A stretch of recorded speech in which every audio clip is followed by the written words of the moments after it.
ribbing me 5:59 in the morning. I'm like, girl, who think about food at 4:59, girl?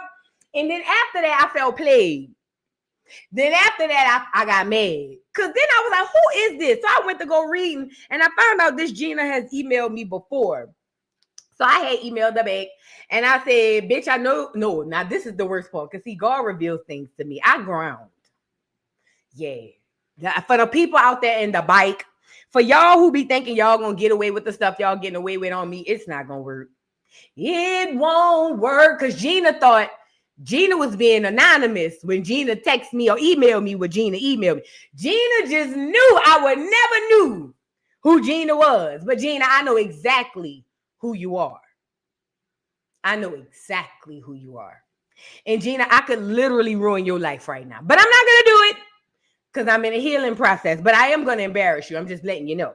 So after I found out who Gina was, I said, bitch, I know you don't look the way you look, and tried to drag me. I just saw your photo and I understand why you so mad. God hates you and I do too. Please see the pic, and I put in parentheses, mirror below, next time you think about emailing me again. And let me show you I covered up your face, Gina, because I didn't want you to get on the email and all of that crying. But look at Gina, y'all.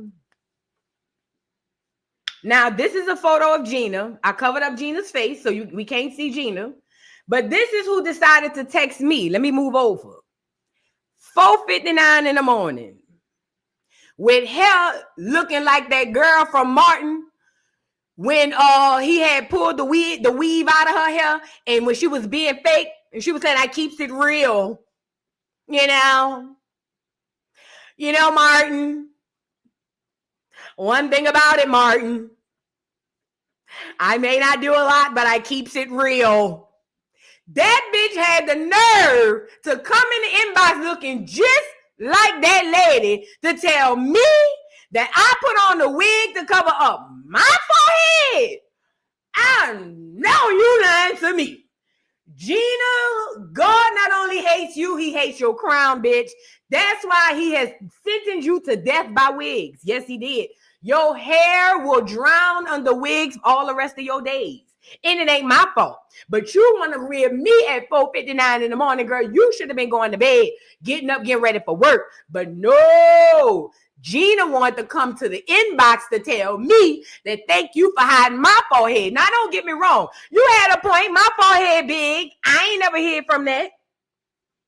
But I didn't need you to come in my DMs to know my Gmail, my email to tell me that. Why you ain't come on up on the channel and say that? That's all right. I pulled you up anyway. But keeping it real, since we're gonna keep it real, Gina, results driven, bitch, you need to get a result for your head. And please, next time you try me, try your ugly ass mom. Try her, please. Try white Jesus. Bitch, try a new flavor of oatmeal before you try me. Please, Gina. And this is the thing. I'm not even mad at people ribbing me. I have been ribbed all my life, girl. I have heard all the words. I have been there, been ribbed, girl. You can't rib me and make me feel no type of way. It's just a range of emotions because you caught me off guard. I didn't expect 6 in the morning for me to wipe the coal out my eyes and the bitch to be dragging me down the street by my forehead. So you did catch me off guard. But other than that, girl, have several seats, Gina. And it looked like your wig stink. Anyway, I just wanted to put Gina up here, girl. Results driven. At least I went and got me a human hair wig, bitch. And yeah, my forehead big. Oh, well, look. Oh, well. Now you're going to make me go back into my unhealed bag and tell me, bitch, I put your picture in Google and find you and locate you and find your man, your husband, or your crush and make them lick my forehead, bitch, and send it to you in a video in 4K and then tag you on Twitter. The porno part. and then see if I can make an OnlyFans with the video, bitch, to make me some more money. Now, the unhealed me would have did that, but I'm not going to do that, though, Gina. Results driven, I'm not going to do that because God working on me. And you know, the devil be trying me. I ain't going to do that. I'm going to let you live. You and your husband or your crush. I'm going to let all y'all live. But the old me would have found you, Gina. I ain't going to lie. All I had to do is drop your picture in Google. I would have found you. Stop playing with people. Y'all don't be knowing who y'all playing with. Stop playing with people, Gina, because I could have just ruined your life. You ought to be thanking me. Stop playing with me. Now let's get into the show. Keeping it real. Let's get into the show, y'all. Shout out to everybody in the building. It is Monday. Shout out to everybody in the building, y'all. I hope y'all had a good weekend, though. I had a great weekend. Very productive. I am working on a website, and I am working on a store. I am getting merch together, y'all. It is in the works. Gone are the days where I'm on here telling y'all, oh, I got to get the merch together. Oh, I got to get this together. Oh, I got to get that together. It's getting together, girl. And wait till y'all see it. Wait till y'all see it. I ain't playing. I am not playing. The girl is about to take off like a rocket. Ain't me and Tip taking off like a rocket. Don't I be with J Money serving everybody? I'm having a wonderful Monday, y'all. Y'all get in here and like the video. Shout out to everybody in the building. If you are new, subscribe to the channel. If you are returning, y'all go ahead and like the video and welcome back. Also, I hope you guys are out meditating and grounding. It is raining out here. It's horribly raining, so I can't go out and ground today, but I will be meditating and praying. You guys, it is about tapping into our higher self and our higher power. We have a higher power and a higher self to tap into that is going to lead us out of this damnation. Now, if you want to wait, you can wait. But for those of us who don't want to wait, there is victory and a lot of inheritance waiting on you. It's just waiting on you.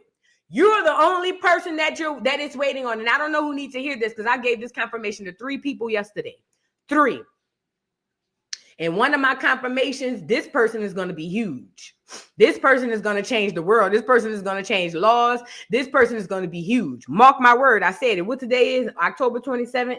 He's going to be huge. He's going to work with the biggest and the best of them. And he's going to change laws to get people off of death row and a few other things. Another person is going to be huge in their way. And then I had 3 confirmations, but this is what I'm telling you guys.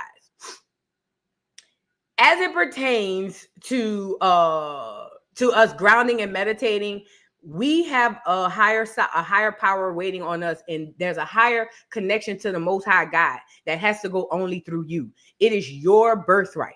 You have to meditate and ground. And even if you don't meditate and ground, start searching within. Start healing. You're going to have to heal, okay? Hold on 1 second, y'all. Hold on. Don't hang up. Let me give y'all a commercial. I gotta take this.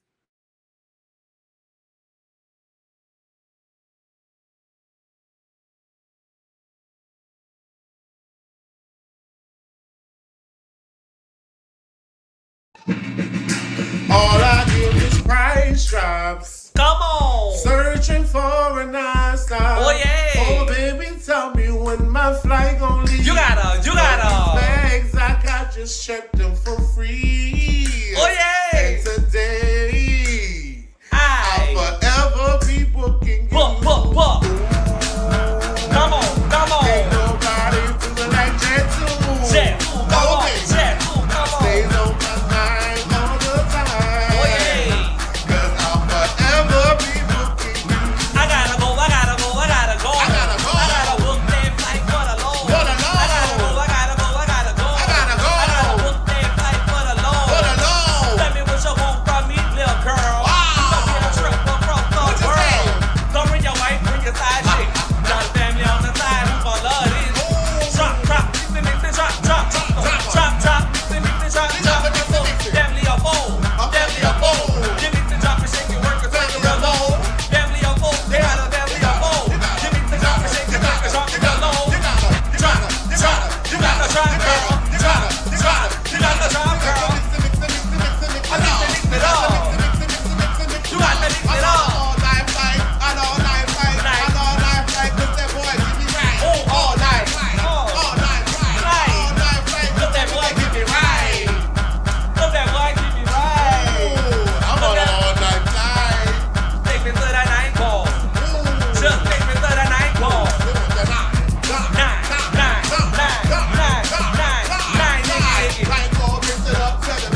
Sorry, y'all. My bad. I had to take that call. That was very, very important. Oh, let me connect Rumble. I'm sorry. Let me remove and connect Rumble back. Y'all get the likes up on the video. But what I was saying was it's very important that we connect to our selves and our inner selves, y'all. That is the connection. I tell everybody all the time, especially if you're religious. We always was taught about the Father, the Son, and the Holy Spirit. We deal with the Father, we deal with the Son, but for some odd reason, we get scared when it comes down to deal with the Holy Spirit. Yet and still, a lot of us religious folks want to be the same people that's running up and down the aisles going, ah! And speaking in tongues, and taking in communion and all of that. If you doing that, girl, you already dibbling and dabbling in somebody's spirit. So all I'm saying is this, for those of you who grew up in that culture, as we all have, what I'm saying is stop being afraid of something that's already in you. It's who you are. And for those of you who are super religious, who think you just have all the answers, how's that working out for you? No shade. But us outside of religion, we look at you guys inside of religion as fools. I'm sorry. This is no shade. It's not working out for y'all. It's just not. It never has. And I'm just saying. So all I'm saying is try to tap in. I'm not telling you to do nothing but go within yourself. That's all I'm telling you to do. Also, genealogy, please, please, please do your genealogy. If you want revelations, gosh. If you want reparations, you are going to have to do your genealogy. You're going to have paperwork, documentation to show who and what is happening or has happened in your family. So please, please, please do your genealogy. I told y'all we're going to do music every time, right? I told you I'm going to find the healing messages in our music. And I told y'all about music from our elders and our ancestors, but there's some music that's actually current-ish.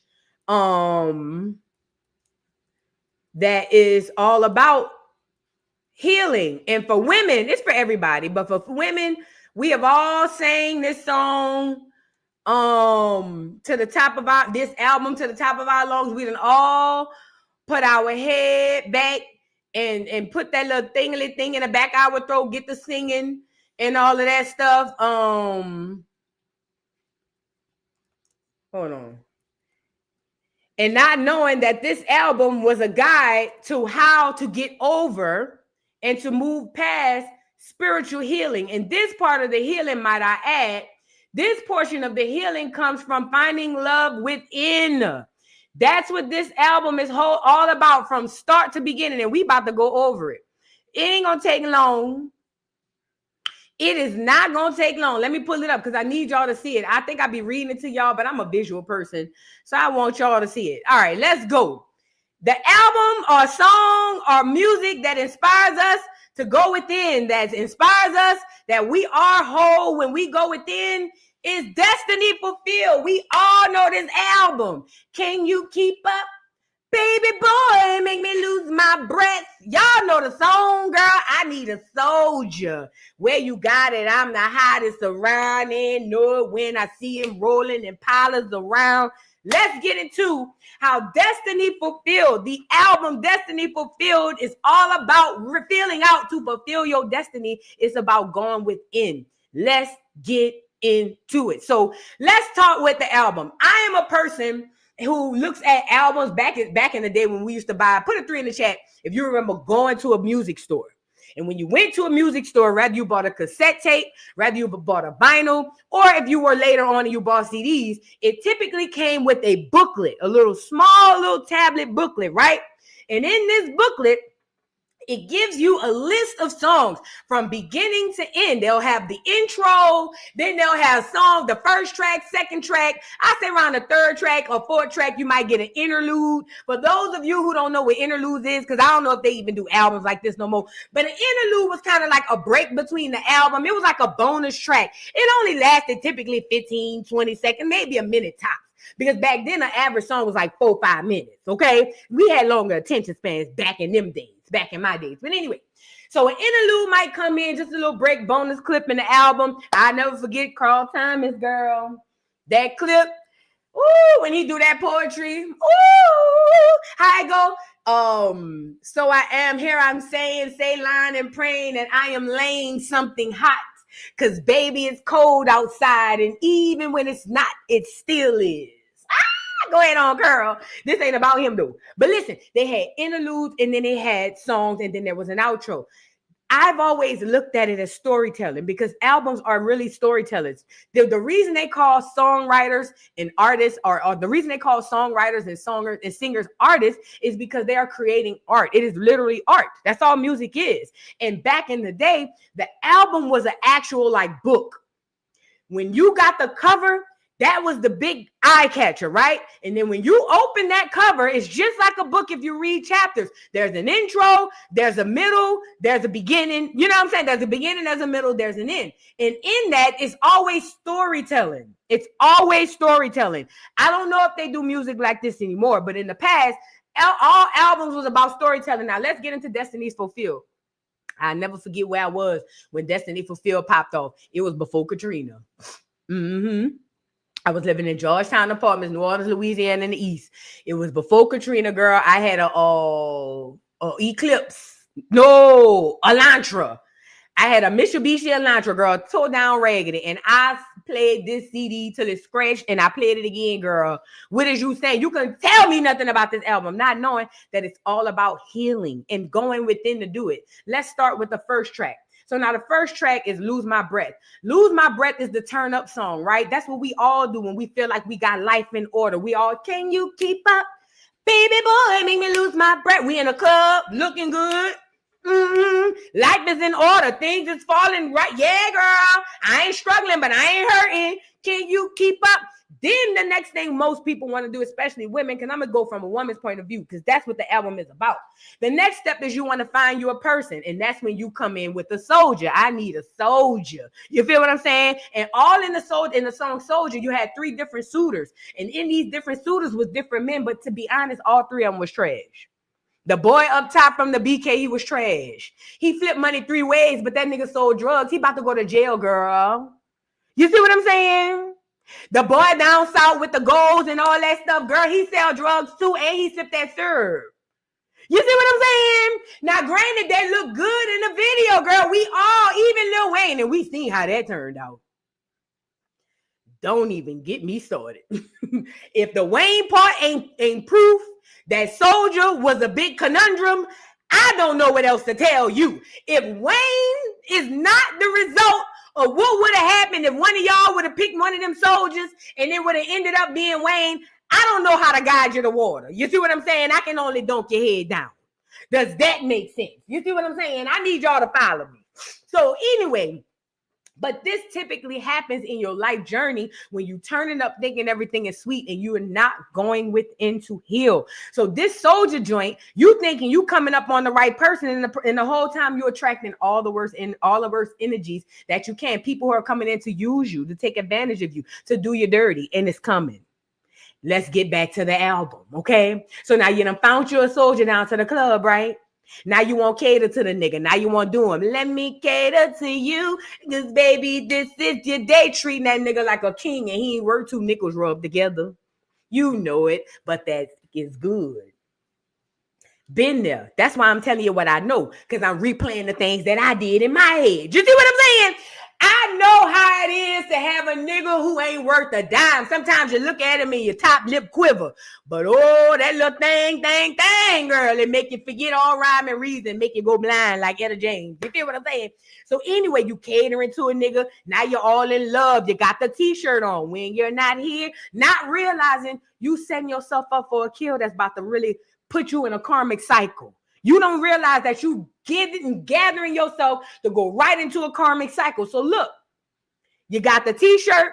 Now you done found out the nigga ain't shit. Is she the reason you don't call like you used to? Yeah, bitch. Duh. Yes, she's the reason. You knew that. You saw all the signs when you first was trying to act like you ain't seen them. Yes, she is the reason. Why is you asking? All you had to say was this ain't what you want. Girl, he did. Remember last time y'all got into it? He was like, bitch, I'm tired of you. I don't want to be with you no more. And you was like, no, remember? Listen, I'm not telling you your story. I'm telling you mine. And I know y'all have similar stories. So follow me, camera. Follow me. So now here you go in denial. Is she the reason you don't call like he used to. Walk through my hood like, and yeah, bitch, she is the reason. You know it, girl. Everybody in the hood know. Yes, she's the reason. So now that you found it, you found out and it's here. Now it's, girl, I can tell you've been crying and you're needing somebody to talk to. All your unhealed friends come and try to help you. Girl, take a good look at yourself. He got you going through hell. But you're not ready to leave him, though. Ooh. So you rather stay in the lake pits of fire with that nigga, okay? I know what I'm talking about. Follow me, camera now. So now your friend's trying to console you. You're in a conundrum and you can't get out. And then you come to the realization, girl, I got to break this bad habit. How many times are you gonna apologize about the same thing? And how many times can I take you back when I'm not the one that's doing wrong? That's the one you start singing with your chest. Put a 3 in the chat, girl. I know. Girl, please, bitch. When I tell you I had that on repeat, and on repeat, I thought maybe if we started praying that we would get better, but now I pray the answer would always come back to me being done. But we are so hard-headed when we're in love. Girl, please.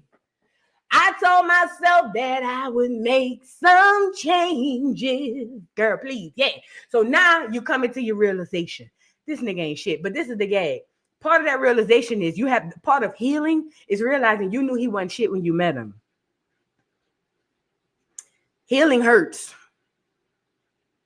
Healing hurts. When I'm telling people go through that healing, I'm going to be honest. That shit hurt. You ever want to look up and be in a white room with white walls and white ceiling and white floors and ain't nobody around? You going to go through that. I'm going to be honest. It's going to happen. That's the part of healing that escape people. That's the part of healing that people don't like to go through. And that's why people don't like going within. Let's just call it a thing. But it's the truth. You got to go through that part. But once you come out on the other side, it's living my life like it's golden. But back to this.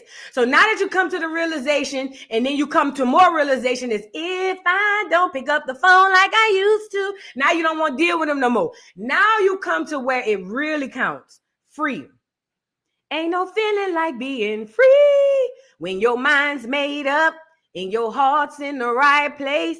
You know, I was listening to the lyrics on that song. And it was more about her leaving a man. It was about wait, what's the part of it? Oh, can I get some loving? Can I get some time? Loving in the morning. It don't matter. The point of the song Free is to understand that not only are you free from the physical chains of the man, because that's just a person. If you don't free yourself through healing, you're going to repeat that cycle. It's going through the healing, the hurting, learning the lessons so that you don't repeat the same things. Because what happens is you'll think you healed, because I did that. I thought I was healing, and then I found myself back to track 2. I need a soldier. Yeah, you got it out. I'm the hottest around. You know how many times I got to track 9 if I don't pick up the phone? No. You know how many times I got to ain't no feeling like being free and found myself right back in I need a soldier in the same conundrums. It's called circles. It's called loops that we live. But the one that really got me though, Through It in Love is all about finding love in yourself, finding love in God, and finding love inside of you. When she said, why do I feel so empty? I'm crying out for some stability. Restore my many insecurities. I'm breaking down. Somebody pray for me. Then she says, need other like no other, not an ordinary love. Restore my joy. Restore my courage. Lord, I need your love. I found a new love. I found a new love. I finally found it in God. Now, this is the gag about this God part, because it's twofold. If you listen and look at the lyrics on that song, she already talked about going within to find her. I have to go within me to find out that I don't need you outside of me to validate me, to make me happy. So in the Through With It love joint, she's not only free from the physical person, she's free from the loop. She's free from the circle, the conundrum that we find ourselves back in. Many times we get to ain't no feeling like being free and find ourselves back in the club looking for a soldier. And that's the problem. I did the same thing. It's hard to get to the Through With It love part because that part is the part that really hurts. But finding God and finding love within yourself and in God is really what it is all about.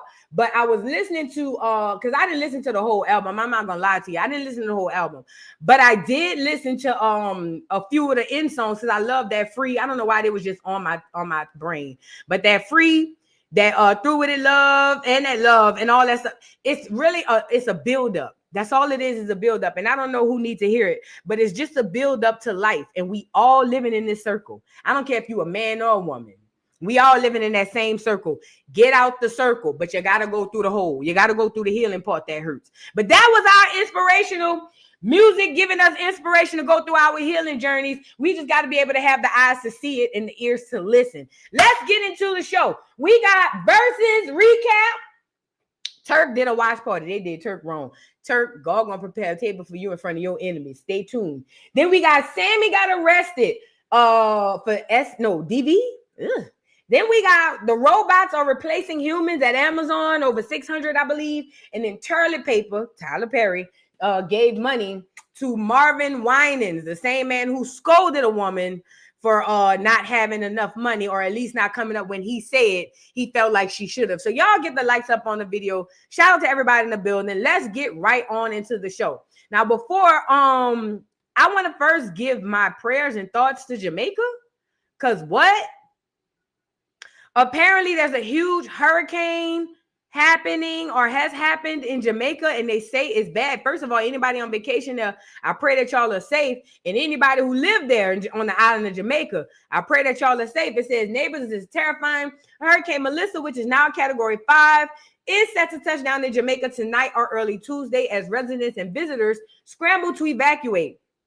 According to ABC News, the impact is expected to be similar to historic disasters like Hurricane Katrina, Sandy, or Michael in terms of the long-lasting damage. There will be life-threatening floods, flash floods, with rainfall reaching up to 40 inches in some acres. Hurricane force winds have already started and are expected to grow through Wednesday. They are currently at 160 miles per hour. The tropical storm already claimed 3 lives in Haiti. Prior to this, Jamaica's strongest hurricane was Gilbert in 1988, which was a Category 4. Y'all, prayers up to Jamaica. Let's get into it.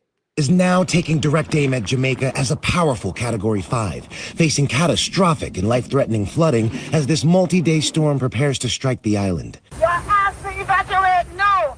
The storm already dumping torrential rains, winds at least 160 miles per hour, and triggering severe flooding and destruction across the Caribbean, killing 3 people in Haiti and 1 in the Dominican Republic. Now expected to ravage infrastructure in Jamaica like this catch basin in Kingston, which acts as a dam for excess runoff in the city.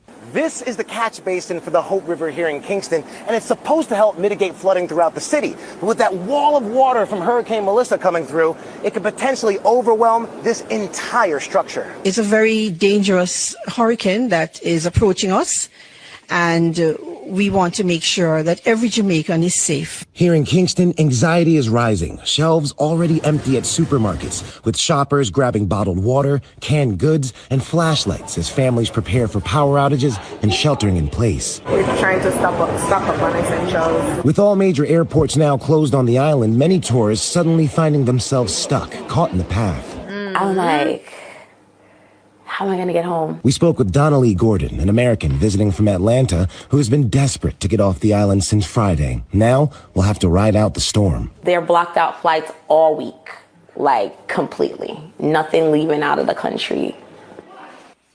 Now, hurricane force winds are expected to batter Jamaica until Tuesday, threatening massive amounts of damage to infrastructure. Is now taking direct aim at Jamaica as a powerful Category 5, facing... So I saw that, and first and foremost, my heart goes out to the people of the island That was horrible, disgustingly horrible. And then secondly, my second thought was man-made storm. Absolutely. It's funny that somebody put that in the chat because I saw a few days ago two airplanes with smoke coming from behind them. Y'all know what the smoke could be. Chemtrails, possibly, I don't know. And the next thing you know, it's super cold outside. Yes, they are manipulating the weather, allegedly.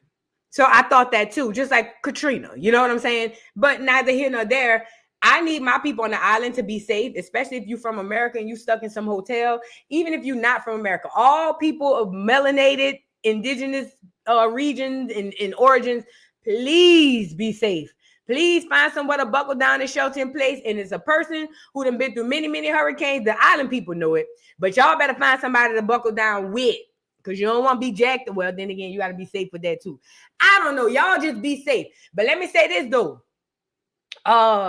These man-made hurricanes, it's a lot that goes into it. And shout out to my people of the islands. I've been to a lot of parts of the island. I'm coming back to some more. But shout out to my people of the islands. Let me know when my island people are ready to talk about them crooked politicians y'all have. Them prime ministers and stuff. To my island people, let me know when y'all ready to talk about that because they selling y'all up the road. And just because they black or just because they got their face on y'all money don't mean they for y'all. The same thing that's happening over here in America is the same thing that's happening over there in the islands. And you know what's worse? Just like in America, it's hard to tell the people, hey, sir, hey, ma'am, you getting played. It's so hard to tell them that. Oh, trying to tell them that it's like committing suicide. So I'm just saying to the island people, because I feel like y'all got a better chance of popping some stuff off because y'all smaller.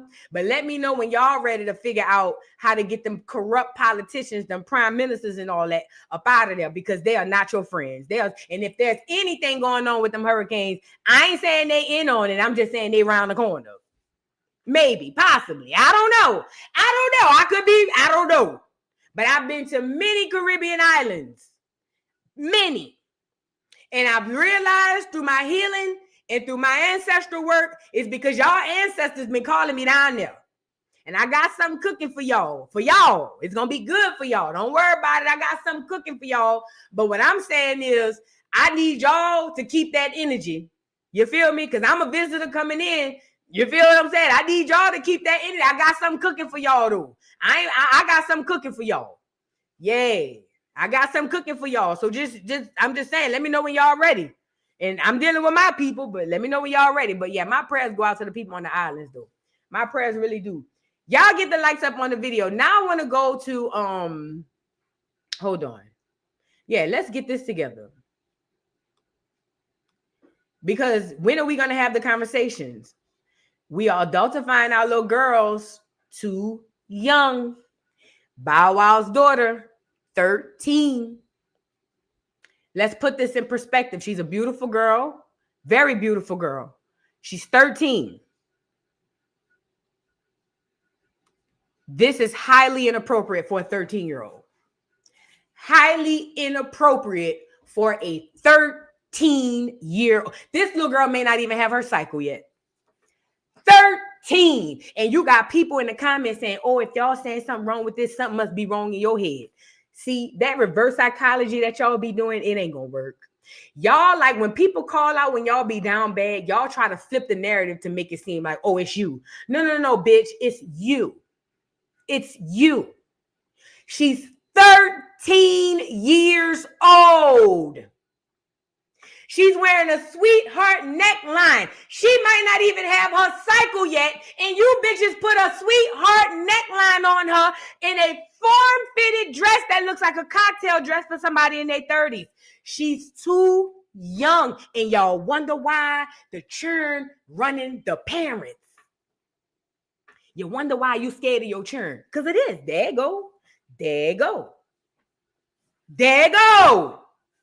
And y'all don't realize how she is going to influence your kids. And you too. Because I see adults in the comments saying, ain't nothing wrong with this. I said the same thing when Blue Ivy had her outfit on at 12, 13 years old. Ball gown or not. 12 or 13-year-old little girls are supposed to look like 12 and 13-year-old little girls. And then this is the worst part. This is the worst part. You bitches put your children on display for the worst of them to have their way with your children. You don't even realize what you're doing. Your ignorant ass mind, your stupid, you can't tell me nothing ass mind really is putting your daughter and your children out there on display for all of the people to harm your child. That you literally putting them in the window like a fucking mannequin. That's what you're doing. That's exactly what you're doing. But you can't tell you nothing because you know everything. And then God forbid something happen, you the same one crying, hollering about where the village. It's in your ass, bitch. You are killing your children. Trying to live vicariously through your children is going to kill them, because let's really call a spade a spade. Most of you bitches who dress up your daughter like this is because you wish it was you. You trying to relive the part of you wish of your life you wish you had. You not your daughter. She not you. Let her be a little girl. You go back and heal the little girl so you can be a better mother to your little girl. She not you. You used to look like that. You don't look like that no more. And that's okay. Y'all live vicariously through your children, and then you wonder why they turn into children of the corn. I'm over it. She's too young. 13, she looked 25. And then God forbid a pervert come over there and do something to her or say something to her, then the whole world gonna want to take the pervert head off, and they should. But you need to be taking the mall head off too. Stop putting your children up for display.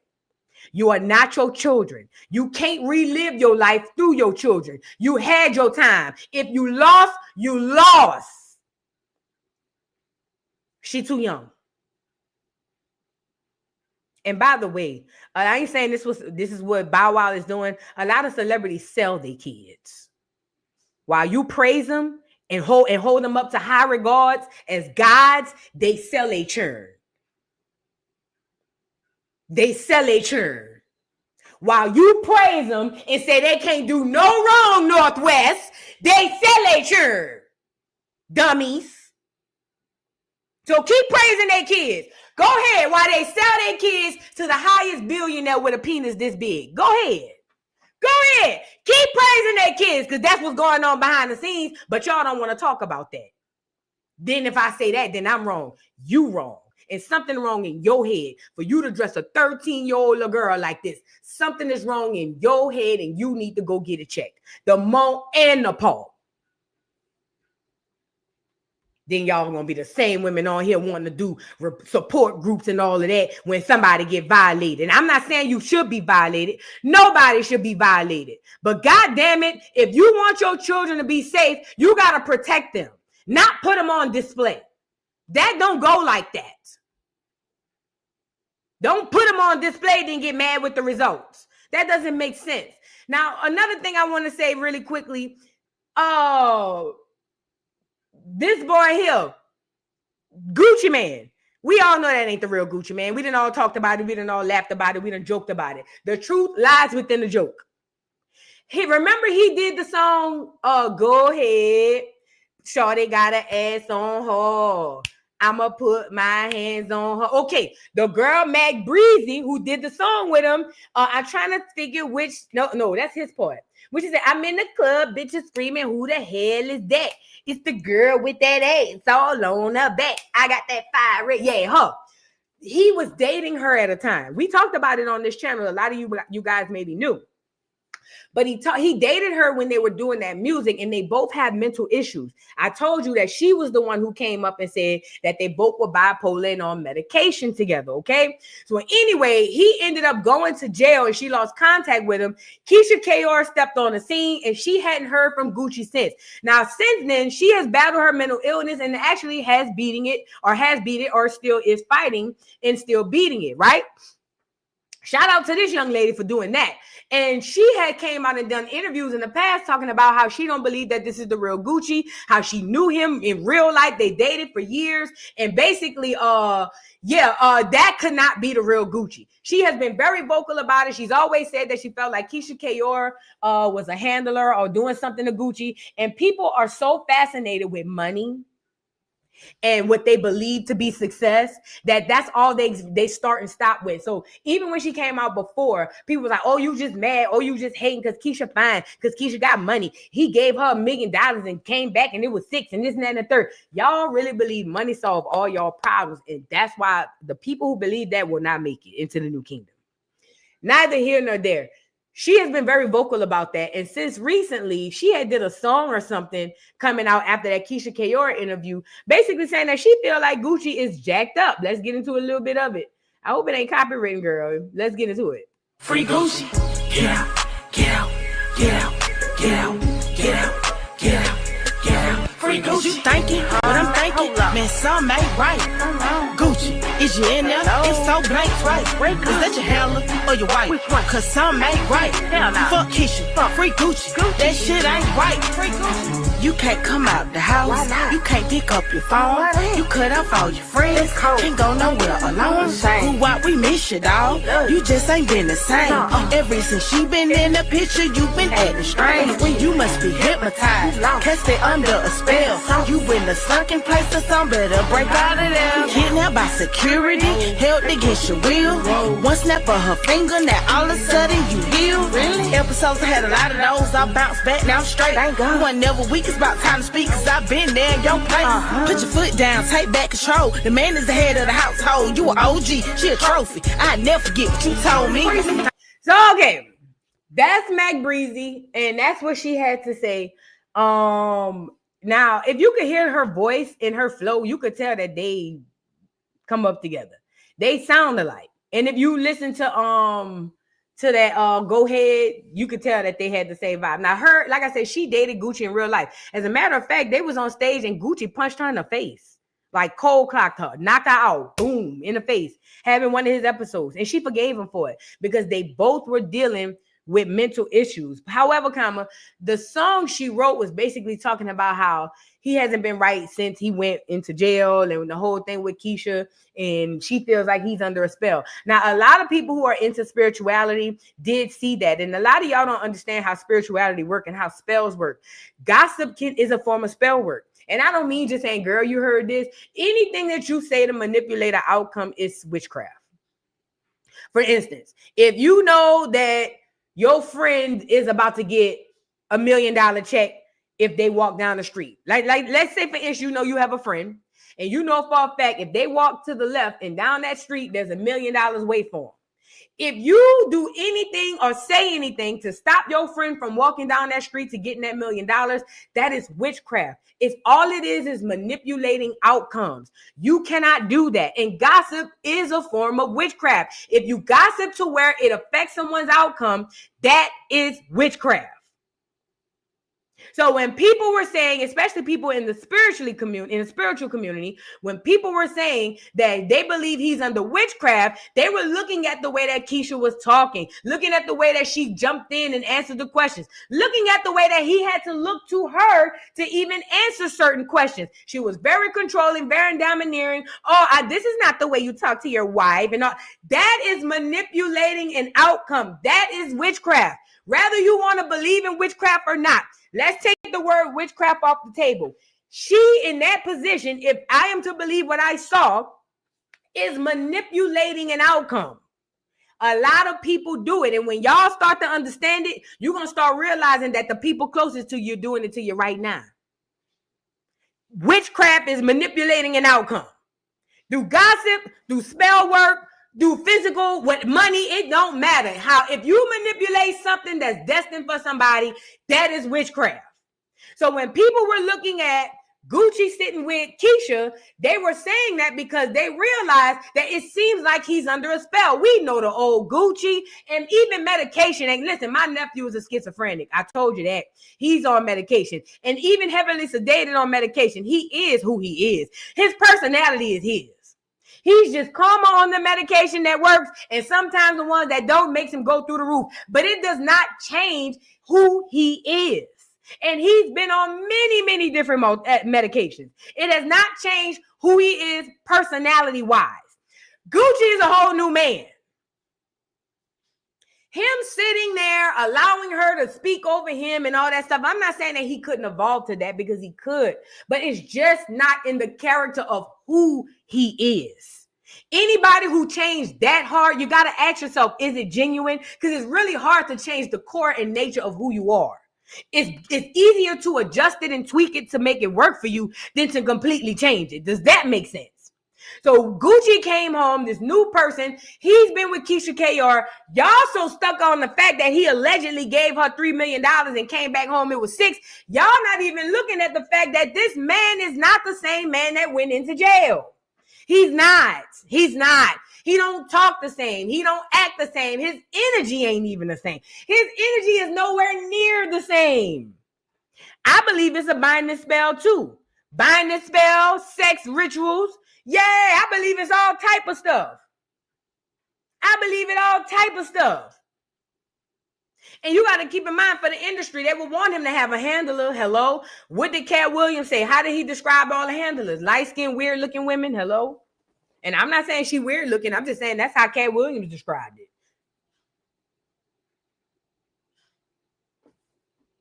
Ooh.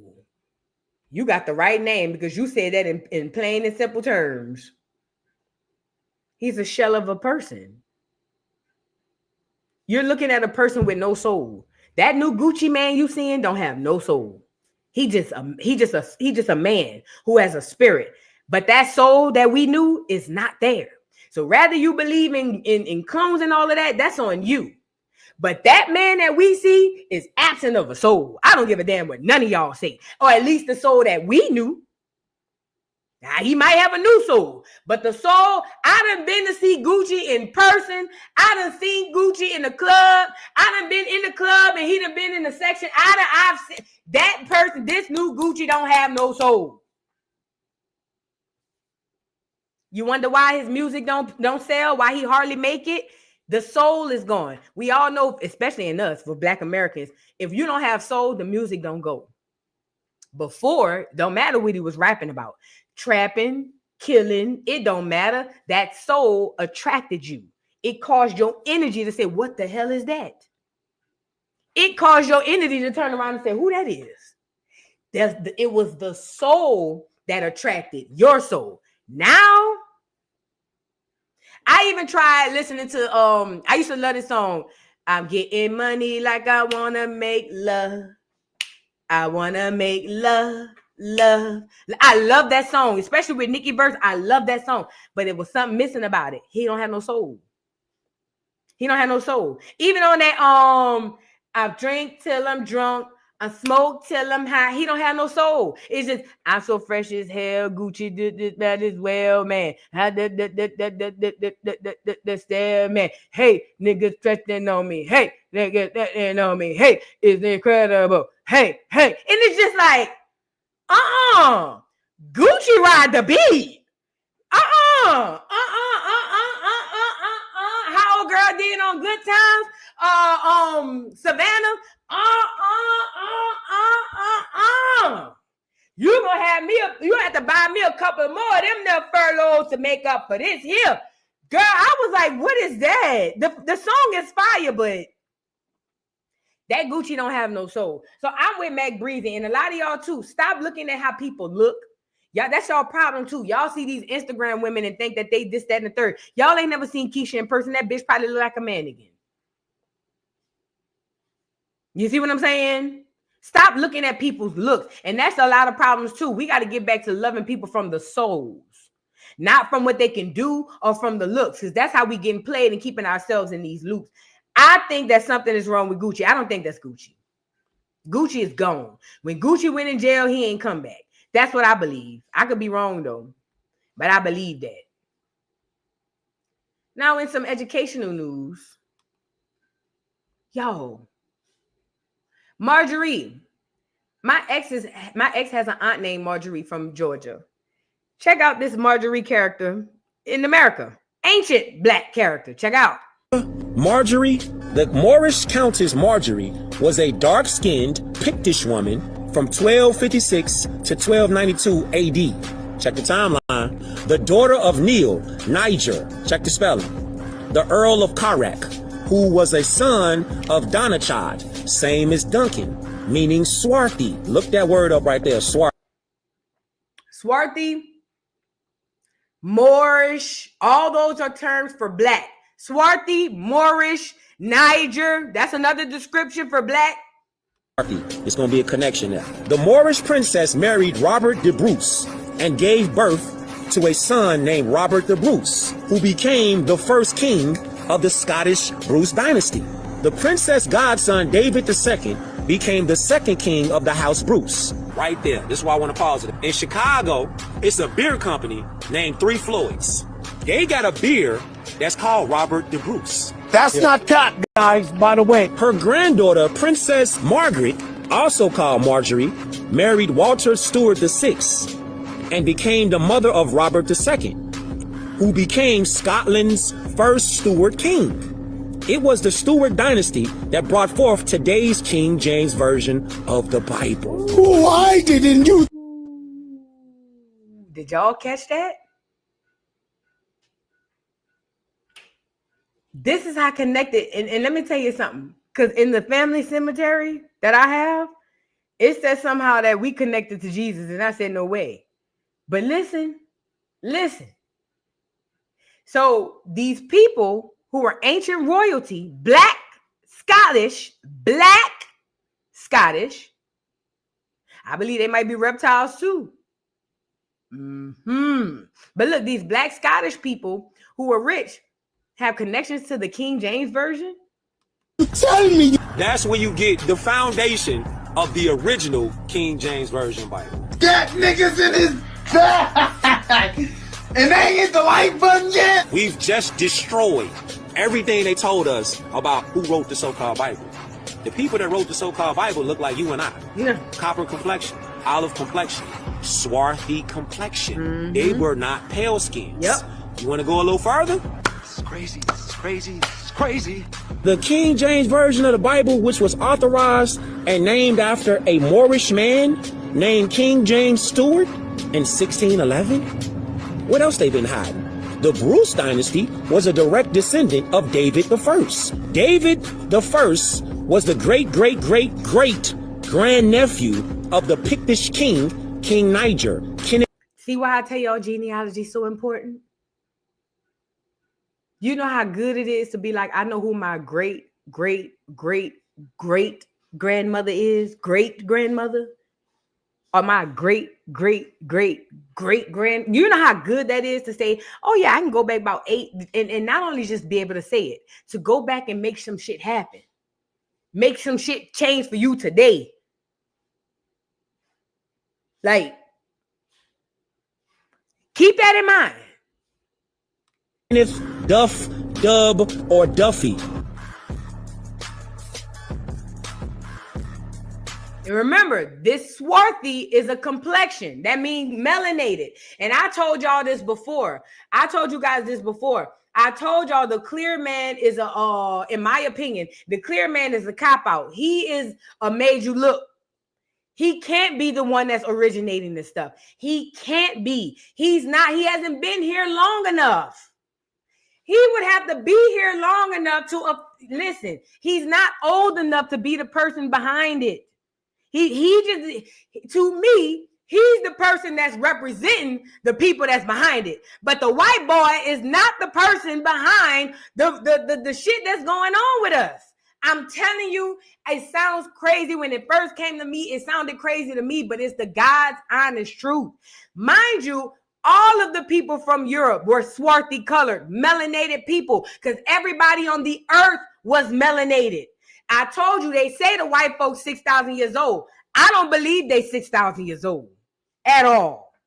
But even if we are to go by their clock, 6,000 years old ain't long enough for them to know shit. Yet and still we rely on them for our history. Think about that. Just think about it. They not old enough to be our enemy. They would have had to defeat everybody melanated on this earth and then got them to work with them to come against us. I don't see that happening. I believe that they were created and ushered in to do just what they're doing right now. And I believe that now that they time up, it's time for us to get back in our place. I believe it's a spiritual warfare and everything's happened according to prophecy. But I don't believe the fictional stories we've been told, like, at all. I just don't. It just never made sense to me. Danelle Noble, thank you so much for becoming a new member. I appreciate you. Tisha, thank you for being a member for 9 months. Says, please talk shit in a safer space. Bun B, facts. Thank you, boo. Jay New Orleans, hey boo, thank you for the super chat. Says Magnificent Mondays. Yeah, reminiscent New Orleans birthright. Listen, when I tell you that hoe had me rib 5, 6 in the morning, I said, wait a minute, let me wipe my eyes before I get ribbed. I need to read it correct. You know how when you first wake up, girl, you still be having that little blur in your eyes. Baby, when I saw with your big forehead to the bike, girl, I had to wake up and say, hold on. I ain't brushed my teeth or nothing, Lord. I just turned over and looked at my emails. And all I heard was, that's why your big forehead to the bike. Girl, I said, wait, hold up. Hold up, wait. I felt like I got snuck. I was like, hold on. I wasn't ready. Girl, I had to wipe my eyes a little bit and be like, oh, my bad. I ain't know it was that type of time at 6 in the morning, girl. Gina with your dirty bitch. Belinda, thank you for being a member for 19 months. Says, hello, Voodoo. I have a forehead too. I love you. And you know what's crazy? You can't rib my forehead because I rib my forehead. It's not going to work. I rib my forehead. So, yeah, I got a big forehead. Duh. And now what else? Thank you for the super chat. Jay New Orleans says, people trapped in cycles prefer the safety of failure over discomfort of success. And you better talk. You know, it's crazy. I was talking to a group of people and I was telling them about this shift. And I'm like, hey, God is shifting things so we can make some moves to be more creative and kind of make our own earnings. And you'd be surprised. No, you wouldn't be surprised. But you guys, telling this to people is telling people that they can make their own way is so much more scarier to them than being stuck in a repeated cycle that will keep them in hell. I do understand it because I too was in that cycle. Like, it's safe over here. Yeah, it's jacked up. Yeah, it's messed up. I'm always stressed out, but it's safe. At least I'm going to be stressed out, but at least I know. I get that. And this is why it's good to keep tact of your imagination and your faith and belief. All through the Bible, everything God did, or everybody that God used had to have one thing, and that was faith. If you believe that your only faith is in the system that you stuck in, then so be it. But if you believe that system is greater than God, because that's really what you're saying. What you're saying is, I'm talking about especially the people who go to church all the time, the people who claim to be close to God. What you're saying is you have more trust in those systems, in those situations, in those loops than you do in the man who created you. That's literally what you're saying. Because if your faith is as strong and as will as you believe it is, then it would be a no-brainer. When God say move, you just gonna move. You're not gonna read the scripture and only read the scripture. You know what I'm saying? You're gonna actually move because you're gonna feel like, okay, he talking to me like he spoke to so-and-so and so-and-so. But the fact of the matter is, it's not your fault. It's witchcraft. We've all been programmed. And we're all under witchcraft. Most people are walking zombies. Y'all ever seen the movie Walking Dead? Okay, if you don't put it in a literal sense, we're literally walking amongst the walking dead. Those of us who have spiritually awakened, you know exactly what I'm talking about. Put a 3 in the chat. It's like walking amongst the walking dead. You can poke them, you can hit them, you can stab them, you can do everything, and they gonna still walking dead. It's the most frustrating part about being awakened. I ain't gonna lie. However, it takes patience. And that's the part for the people who are waking up. It's for you to learn patience because you're going to need that to usher in these people. But the point I'm making is this. When you say you'd rather be safe in your position, if you are a true believer in the Most High God, I don't care what you call him, Jehovah, Allah, what else y'all be calling them? Jesus. I don't care what you call them. If you prefer to stay in those situations, what you are saying is that you trust that situation more than you trust God. And then if that's the case, then I really need you to go within and ask yourself, what is it do I really believe? Does that make sense? Because I know what I be saying, but what is it that do I really and truly believe? Y'all saw Job in the Bible. Remember, God said you can touch whatever you want. Don't touch a hair on his head. Take his cars, take my money, take his houses, take his churn. Don't you touch a hair on his head. A lot of y'all know the story like it's backwards, but y'all won't live like it though. Let's move on. I ain't asking you to be perfect. I'm just asking you to have the faith you be telling people about. Oops. Let's move on because we don't want to go too far now. We don't want to get nobody all riled up. You know what I'm saying? Thank you, Deserving One, for the super sticker. All right. Y'all get into the chat. All right. Now let's get into let me see where we're going first. Let's get into these robots at Amazon. So you guys know this, and this is what I keep telling y'all. Y'all better start listening to Earth. Listen to your ancestors. You need to be tapping in with the Most High, and you need to be listening to this universe and this here Mother Earth. They've been giving y'all all these signs. Y'all just don't listen. Niggas is hard-headed. Ooh, niggas hard. Niggas' head is hard as concrete. I don't care about the clears. I'm talking to the Negroes, okay? The reason why you have been pushed and are being pushed out of a lot of these jobs because your ass about to be replaced. How many times do I have to tell you that they're about to replace you in your job and put y'all into 15-minute cities? How many times do I have to tell you that?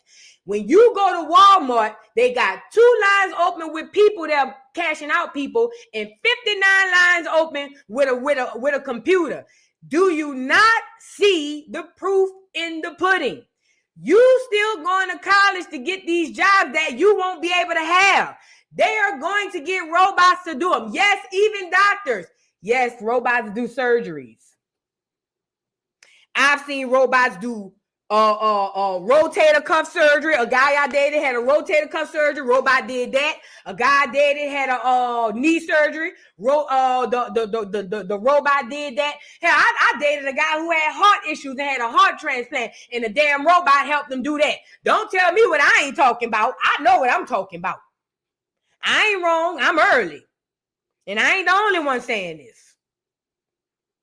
Military, government work, all of y'all, they pushing y'all out y'all jobs. And this the worst part. They got another side that's saying, especially to us, hey, y'all, come over here. There's a side over here with God that's going to help you to get and escape this conundrum. But people are so afraid of themselves that they're going to stay where they at. So let's get into Amazon. Amazon doing what we already knew. Amazon doing what we already knew it was about to do. Replace you niggas with robots. It says, according to news reports, Amazon is expanding the use of robots and AI systems inside its fulfillment centers, a shift that could easily result into up to 600,000 human jobs being replaced over time. The projections come from international automation planning documents that outline Amazon's goals to have about 75% of warehouse tasks handled by robotics in the next decade. It says Amazon is pushing back on the exact figures, saying the estimates don't represent confirmed layoffs, but the company does confirm that automation is increasing across facilities nationwide. Many workers have also noticed workflow changes, fewer new hires, and more robotic systems on the floor. Do you think replacing human labor with automation is the future, or is this a dangerous shift for working class communities? Girl, let me pull y'all up so y'all can see what I'm talking about. All right, because I'm about to show y'all what y'all about to see. I'm about to show y'all what it's about to look like. Because you know, the one thing about the people, they have to show you what they're gonna do before they do it. They have to. So don't worry about it. They done already showed you. But it's like this. So this is what it's going to look like. Put a 3 in the chat if you remember the Terminator. In the first Terminator, in that movie, it was the humans living amongst the robots, but the robots did all the work. They did all the building. They did all of the even on iRobot, the robots did all the work. Yes, the humans lived amongst them. Even the robots drove the cars. Everything was robot, human together. Okay, that's where you about to go. That's where you about to go. But the gag is you are going to be expendable because they're going to put all their investment, all their energy and everything into these robots. You are going to be expendable. They're going to need you for your soul, but use your soul to have these robots really run the shit. So if you recall what happened in the movie Terminator, that's probably your answer for what's going to happen and how this thing is going to go. I'm not going there, okay? However, don't believe what you read on the internet. Don't believe what you see on the TV. Don't even listen to what I say. Pay attention.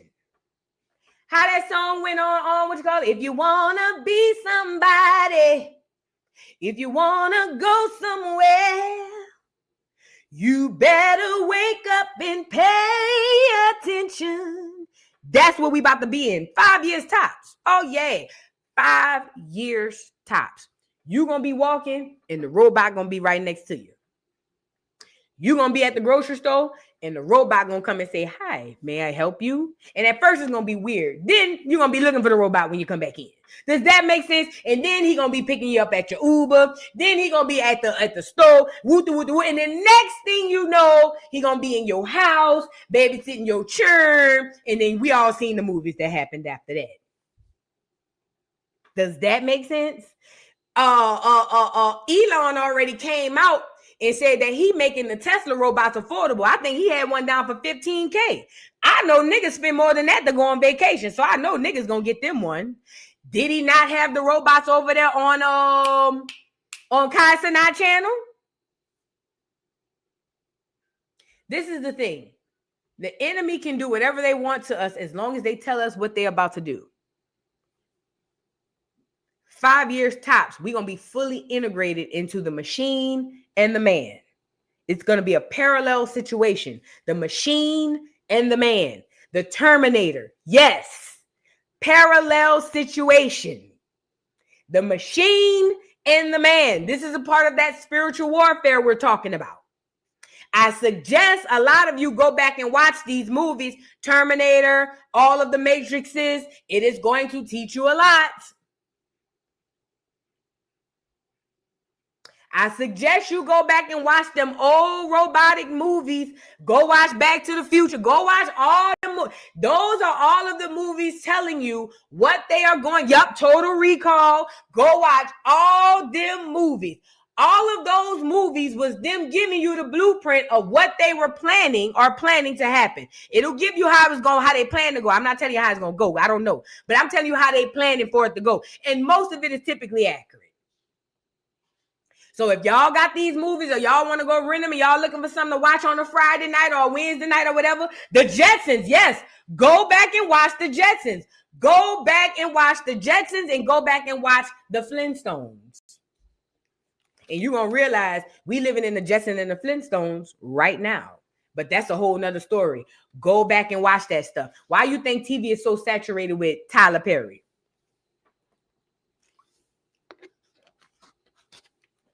Go back and watch them old movies, man.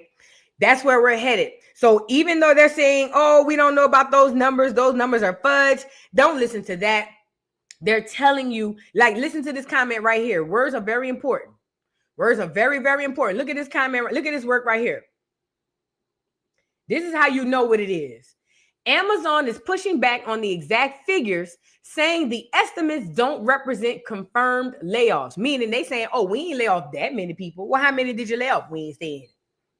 But the company does confirm that automation is increasing across facilities nationwide. That means we're not going to tell you how many people we laid off, but we will confirm that we are hiring robots. That's what they're saying. We're not going to tell you how many people or confirm or deny how many people we laying off. However, we will tell you we are actively hiring robots. That's it. So if they hiring robots, then what you think they're going to do with the people? What I'm telling y'all is, for some of y'all, not all of y'all, some of y'all have creative ways to get up out of this.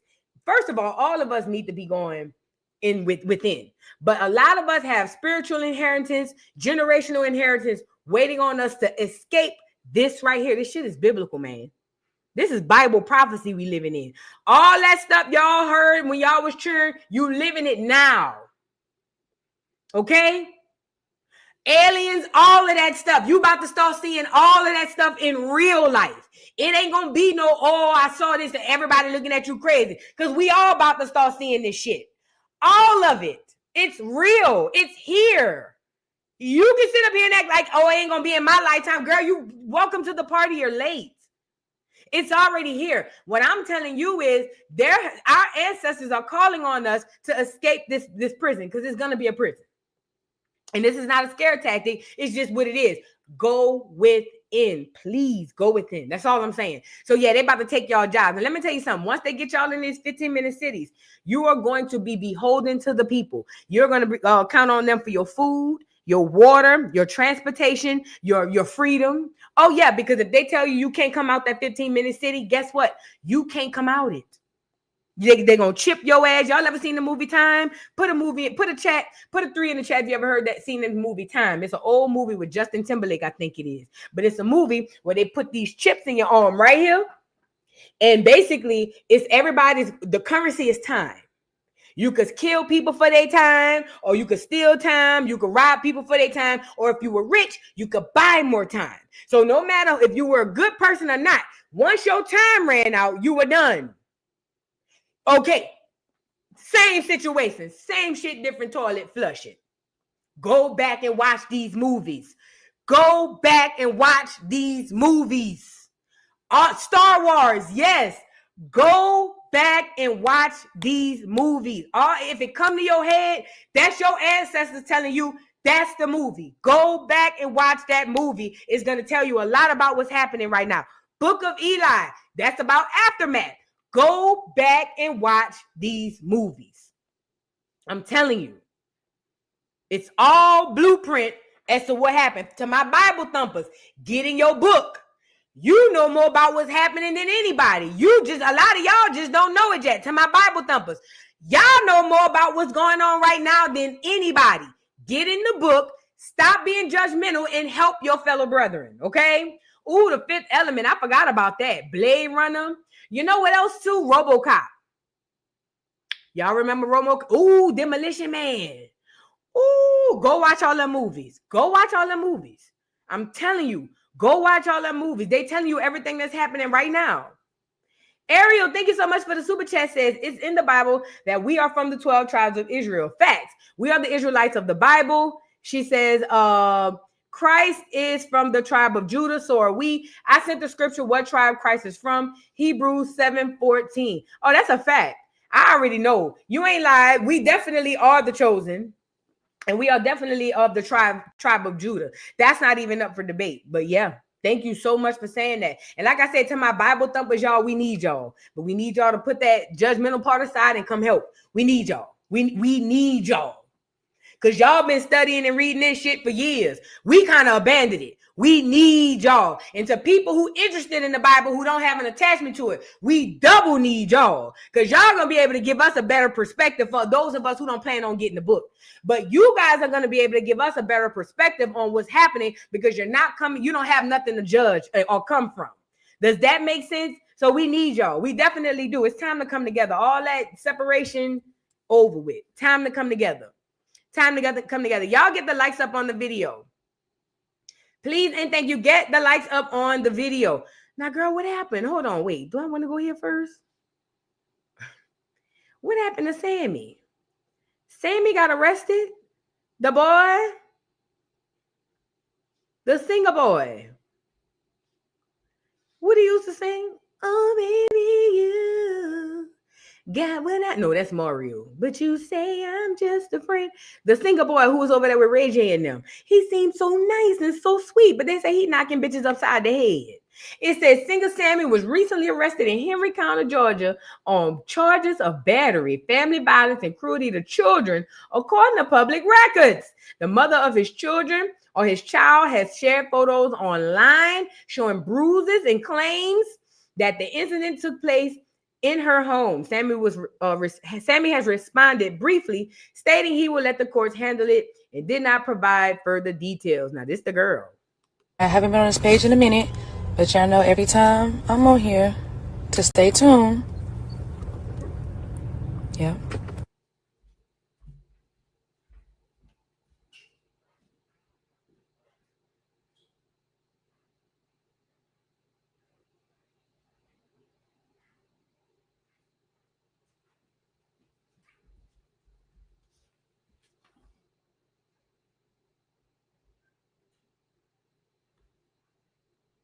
So then she says, my bad, y'all, I had to get up. So then she says, let me get back on the camera. So then she says, I had to turn that heater off. It got cold in here. It says, don't believe who? And she said, not posting it from my real page because I know, hold on. Oh, Lord. What the hell? Go back. So she goes on to say, y'all, my bad. I'm all over the place. He says, I'm not big enough to stop him or ruin him. He got the platform and that's cool. Not trying to ruin you, sir. I would do it from my real page, but I didn't. Did it from my page with 300 followers. Be for real, karma. So she's saying that he run here popping up her upside the head. And because he the celebrity, nobody gonna believe her. Look at her. Girl, you better run away, girl. Run away, la, la, la, la, la, run away. Let me stop. You better run away, girl. So now Sammie responded, y'all. This is what Sammie had to say. Now, Sammie, you be singing a good tune. But is you bopping bitches? I need to know. Happy Sunday, first and foremost. I'm going to let God have his say. And the courts have their say. And the truth shall set you free. Love. I appreciate y'all. Thank y'all for the concerns. Love. Happy Sunday, first and foremost. I'm going to let God have his say. And the courts have their say. And the truth shall set you free. Love. Sammie, did you hit that girl? Tell the truth. Did y'all get into it and you ain't mean to hit her, but then you bopped her? Tell the truth, Sammie. I'm not accusing you, Sammie. I'm just asking a question. Did you bop that girl? She had said something too much, one thing too much, and you got mad. Did you bop her? Tell the truth, Sammie, at this point in time. Because see, when people be saying we're going to wait for the courts, every time we get to the courts, it don't go in their favor. He did it. That's what I'm saying. I didn't want to accuse him off the cup, but every time a nigga said, oh, wait to court, girl, every time we get to court, they did whatever they said they did. And you know what's crazy? The reason why I was asking, because it's giving me Sammie bopped her. He bopped her. It's giving he bopped her, but he probably, well, I ain't gonna say he meant it or not. It's giving he bopped her. It do give he bopped her. It gave he bopped her. Now, I don't know the ins and outs of why he bopped her, but you bopped her. You did that. I don't know if you knocked her between the washing machine and dryer, but you did bop her. You did that, Sammie. Sammie, you got to stop. You need to go to therapy. You need to go to therapy, Sammie. And why is you bopping this light-skinned girl? That's y'all problem. Y'all know that bruise is... I'm just playing. Let me stop before somebody get on here and say, but Voodoo, I thought you weren't against domestic violence. Shut your ugly ass up, bitch. I'm playing. Let me stop. I'm just playing. But Sammie, yeah, you look like you bopped that girl. I ain't gonna lie. He looked like he bopped her though. But some feel like he just not a bopper though. Some make me feel like he not a bopper. He's my cousin's artist. His mama was gun crazy, they crazy. Oh, yeah, it's in his blood. Yeah, I feel like he bopped her. He did do that. He did that. And who knows? I don't know why he bopped her, but Sammie, you can't be doing that. You cannot be doing that. And Henry County don't play, baby. You cannot be bopping a girl. And if you think you're going to ooh-wee your ass out of this, I don't think the girl, well, I don't know. Y'all like Sammie. Y'all like Sammie. Y'all might let him hit a one. Ooh. Hell, y'all let Ray J get away with it and he can't even sing. Y'all let Ray J got away with hell and high water and that nigga can't hold a note if you wrote it on the paper and set it in his hands. Girl, bye. Sammie, you might be all right. Just stop bopping the girls. Stop bopping them, because he don't look like he a bopper though. He don't. I don't get Sammie just be going around bopping the girls. Is it me? Am I wrong? I don't know. I feel like he might bop you, but I don't feel like Sammie just sitting around smoking a cigarette. I just don't feel like Sammie right, like with a cigarette like this. I can't even hold it there. Like, I wish that bitch come in here and say one more thing. That bitch got one more thing. Hold on, let me, hold on. I don't see Sammie. I just don't. I'm trying to see it, y'all, with my eyes. But my eyes don't work. They not letting me see it. You know what I'm saying? I just don't see Sammie sitting up somewhere like this. Hold on. I got to play a cigarette because he look like he smoked Joe's. You know what I'm saying? He look like he smoke a good Joe. He look like he smoke a Joe. Get him back up here. He look like he smoke a Joe. Look at him. And a black and mild. Oh, yeah, he a black and mild smoker. He get one at a time. He go in there with exact change with one at a time.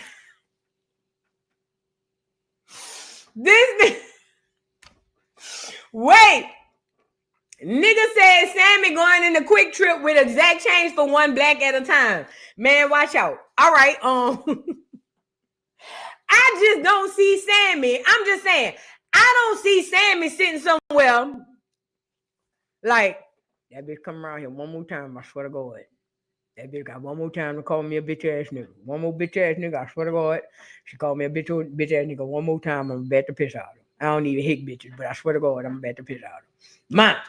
Ma, I done told you about this bitch. Look, I just don't see her. Ma. Now you know I've been chilling. I've been trying to get my life right. I told you I ain't want to marry this girl, but she went got pregnant. And I told this girl keep talking crazy to me. Ma, I swear to God. I swear to God, she got one more. She called me one more bitch ass nigga, ma. I swear to God. I just don't see that. I see what I see is I know niggas like that. The cigarette on the lip, them the ones got to go outside and smoke their black. They the ones trying not to hit you before they hit you. I'm sorry, but it's the truth.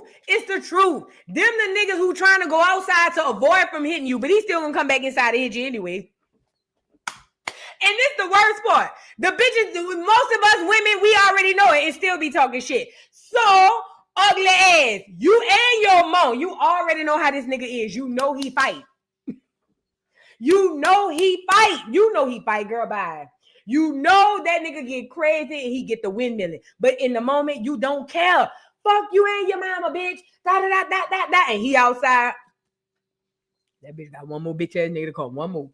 I swear to God, bro. Say, bro. Come pick me up, bro. I swear to God, bro. I'm going to kill that bitch. I just don't see it. What I believe happened is they probably got into it often. And, you know, she probably hit him a couple of times. He probably might have pushed her around. I think this time it just got out of hand and he hit her. You know what I'm saying? I just don't think he's a consistent bopper. You know what I'm saying? I just don't think I'm not saying he's not a bopper. It's obviously he's a bopper. I just don't see him doing it on a consistent basis. He's not, let me smoke this black before I kill this bitch. You know what I'm saying? Type of bopper. Does that mean y'all know what I'm talking? Y'all know exactly what I'm talking about. He is not, let me go outside and smoke this Joe before I kill this bitch. I don't get that out of him. I just don't. He just, you know, Sammie, keep your hands to yourself. The girl trying to put you in prison for life. Keep your hands to yourself, Sammie. Now your mama ain't gonna be able to save you. Sammie won't be a bopper, huh? You know, I was listening to Soulja Slim. Y'all ever heard that song? I'll pay for it if I want it. And I like them with a small waist and nice hips. I was listening to Soulja Slim. Rest in peace to Soulja Slim. A lot of y'all don't know this, but Soulja Slim was a murderer, a hired hitman. That's what he did for a living. Part of what he did. He sold drugs and he rapped and a lot of things. However, he killed a lot of people, and it was known. Like, everybody knew, like, yeah, he killed people for a living. That's what he do. Long story short, I learned something about Soulja. I learned a lot. Soulja is a murderer, but he don't beat no women. Sure don't. He said it in his song. He said, if I gotta beat you, then I don't need you. Let the next man do it. You done ran me away from you now. How you gonna prove it? Being stupid, you done lost out. Not next to the boss bitch with the boss mouth. Now I'm talking about, yeah, rest in peace of Slim. But either way, he talked the whole album about killing niggas up and down the street. And Slim said, but I don't beat women though. That was a good man, Savannah. That was a good man, a good man, Savannah. Now you might have to watch your peers. He might kill one of your peers, but you was safe. God bless the day. Shout out the soldier, bro. Shout out to the big soldier. For real. Shout out the soldier. I learned a lot that day. I said, wow, this nigga kill people for a living, but he don't beat no women. Man, that's a good man. That's a good man. Well, he was. He not here no more, but that was a good man. He didn't beat no women. That showed me he had some sort of morals intact. Moving on. He might kill you, but he ain't gonna beat you. Let me stop. Let's move on because y'all gonna say I'm going too far. Sammie, keep your hands to yourself, Sammie. Stop bopping that girl and get you a dark-skinned woman. Let's move on. Girl, I don't care. I don't even care. I was about to say something about that. I don't even care. Now let's move into the verses. Is we on the verses yet? Yeah, we on the verses. No, Turley people. Turley motherfucking paper. I done told y'all about Turley paper. Y'all don't want to listen to me. Turley paper ain't worth a dime. He is a 2-bit hustler. He is a pimp. He is a pastor. He's one of those pastoring pimps. The only thing is, instead of selling heaven to you niggas, he sell you content through a TV show. He ain't crap. Toilet paper ain't worth 2 dimes. He is a drug dealer. He sell you his drugs through entertainment. Let's not get started on toilet paper.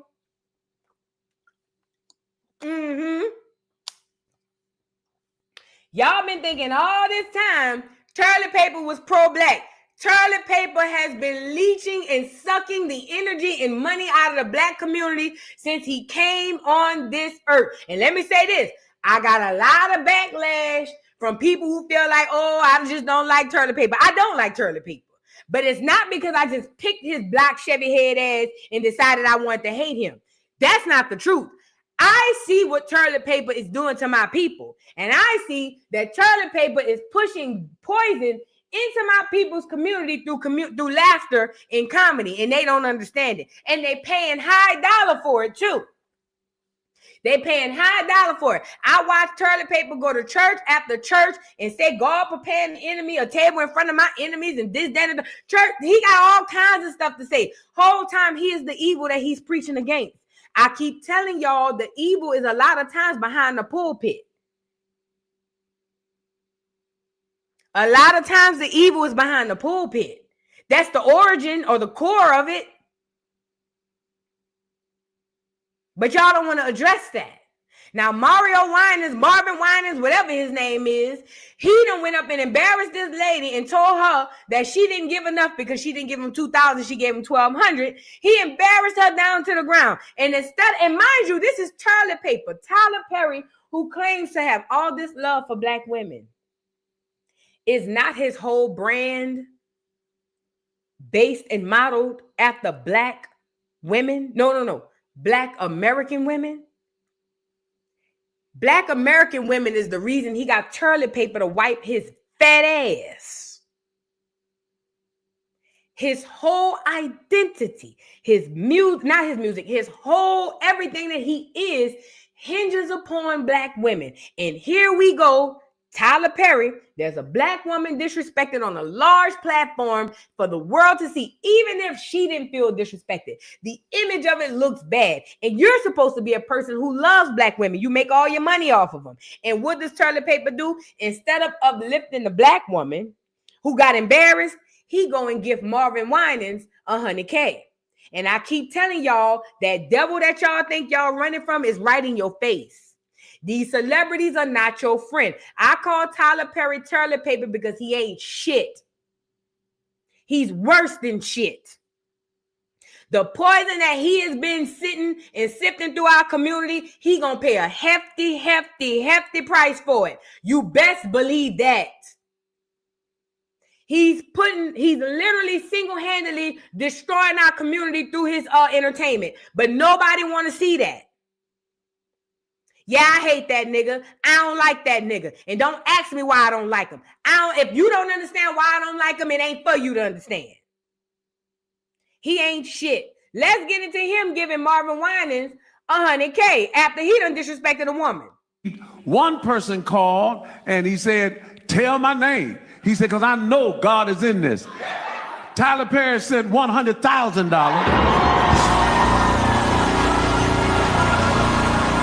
And look at all these poor, broke women who look good and probably struggling behind the scenes, because we all struggling in this economy, up there praising and dancing and worshiping the fact that this man who's already sucking the entire church dry, he's already sucking everything y'all have up out of y'all.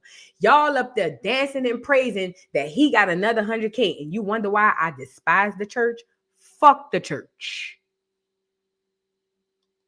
Fuck the church. Everything in it. And I see that part. Let's get into it. This shit bothers me watching this. Look. Look at it. Look at this woman.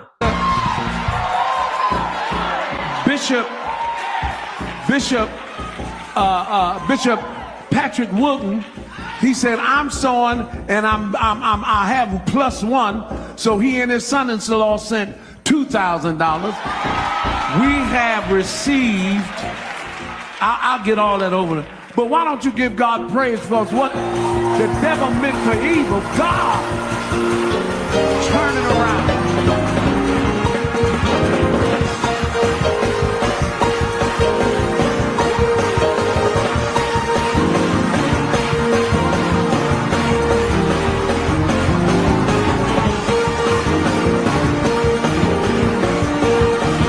And let me tell you something. The reason why I say the church, I can't say the church because I saw what you said, somebody. The reason why I'm saying the church is because if you ask God for clarity, do me a favor. For whoever think that what I'm saying is wrong, for all of you churchgoers, do me a favor. Take 7 days and ask God for clarity. Take 7. You go today. Yesterday was Sunday. Starting today, from here all the way to Sunday morning, before you go to bed at night and when you wake up, ask God for clarity. And watch what he show you inside that building on Sunday. Watch. With the blinders on and that pineal gland not open, you're blind. You don't see it. Most of my people who dancing and jumping and gyrate are walking dead. I'm just being honest. And I'm not trying to tell nobody not to go to church. I'm just telling you what's real. They walking deads. Waiting for the pastor to tell them what to do next. Okay? The fact of the matter is, most of the people in the church are poor. Poor, broke, and downtrodden. And somehow there's a person behind the pulpit that has convinced them that they should be happy that he gets more money than he already needs. You don't think them people inside that church need that money? You don't think it's a few families in that church could take that $100K and put food on their table? It's the holidays coming up. They got people in that church dancing that ain't gonna be able to get gifts for their children for Christmas. But they under so much witchcraft, they'd rather dance for pastor because they think when pastor win, I win. But the fact of the matter is, pastor is your pimp. So when I say the church, I mean what I say. The building and everything come up under it. Yay! Don't battle me, battle Jesus. He couldn't stand the synagogues neither. I ain't telling you not to go. Go to church if that's what you want. But what I'm asking for those of you who feel like what I'm saying is out of the way, ask for clarity, then go back into the church. That's all I'm asking. Ask for clarity and then go back into the church. If you close to God like you say you are, he going to give you all the clarity you need. I ain't going to tell you what he going to show you. Ask him for the clarity, then go back in there. That's all I'm saying. But this is disgusting to watch.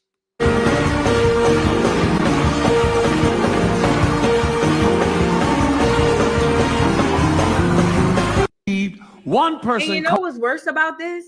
You got a billionaire, a man who got over $1 billion. He could change that whole church's life with the stroke of a pen, and it wouldn't even put a dent in his pocketbook.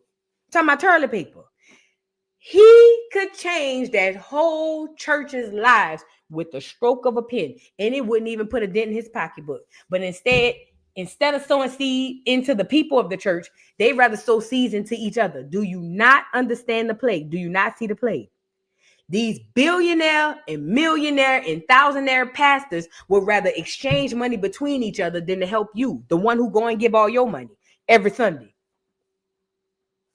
The one who makes sure without a doubt, whether I eat or not, that my tithes get paid. The one who makes sure that I got a little something to put in the plate. You the one giving all your money to the church, and they swapping money between each other. Think. You giving them your last, and they swapping money between each other.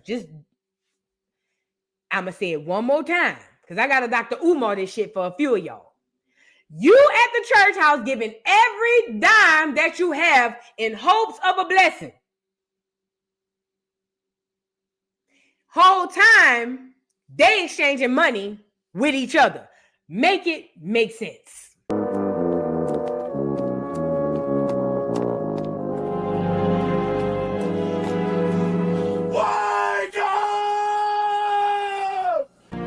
Please wake up. Just use your logical brain. And if you think it's not about the money, stop giving. Stop giving your tithes. If it's not about the money, go on a 6-month strike and stop giving your tithes and see how long they let you stay down to the church house.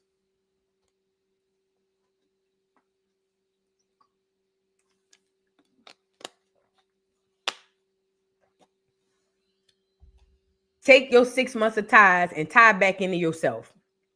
Take your tithe money and put it into your savings account. Tithe the money back into you. I don't think God will have a problem with that. Take your tithe money for 6 months and tithe it back into yourself. And then you come back and tell me what the church tell you. And then you tell me if that's a place of God.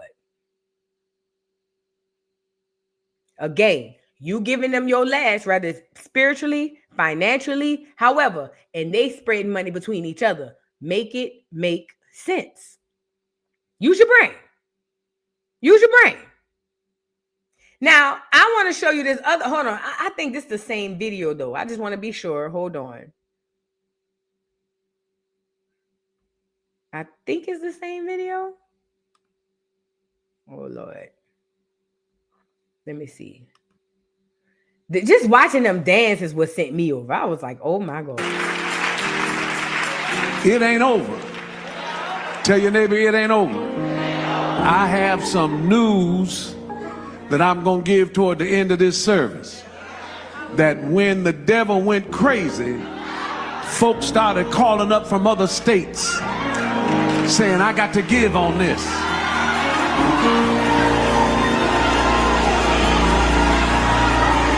So other rich people, let me get this straight, because I'd have been to the church. We all know it.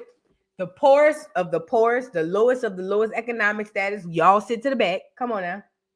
Stop me when I start lying. The poorest of the poor, the lowest economic status, y'all sit in the back or at the top in the nosebleeds. And then the ones who doing okay for life, the better you doing in life financially is the closer up front do you sit in church. Let's talk it. Let's call the thing a thing. The mass majority of y'all in the audience are broken poor. I'm talking about don't know where your next meal coming from. But most of the people that come behind the pulpit, that come through the church for any type of event or any other pastors have thousands of dollars more than you could ever imagine. Let's just put it in perspective. Most of the people that's coming through the pulpit, that's coming on the other side of the pulpit, have thousands of dollars more. They could take every Sunday, each and every person that come through that pulpit could take $100 out their own money and feed the church every Sunday if they wanted to. Every deacon, every pastor, anybody who's on the payroll could take $100, and they can do it once a month.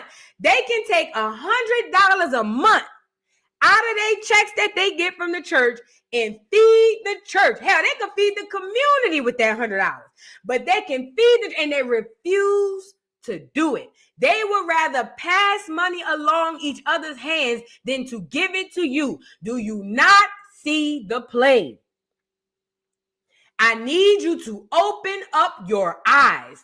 Do you not see the play? These people could change your life in 5 seconds if they wanted to. And I don't mean make you rich.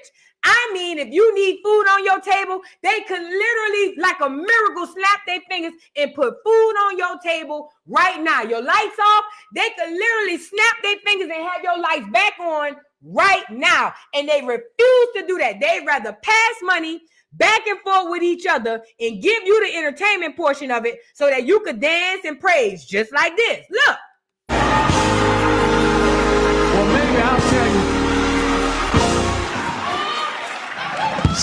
I'll tell you now, since y'all happy enough. How could you be happy for this nigga?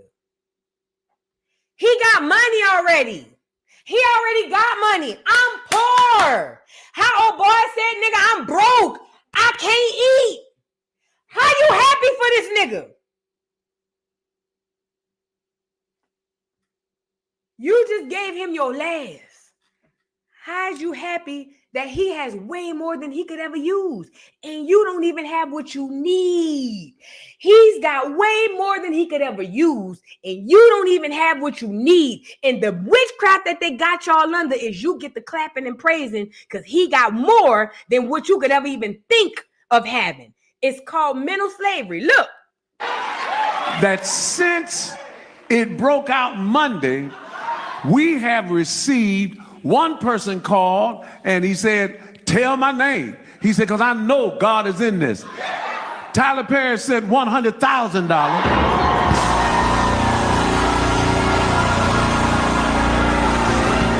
Pastor Bishop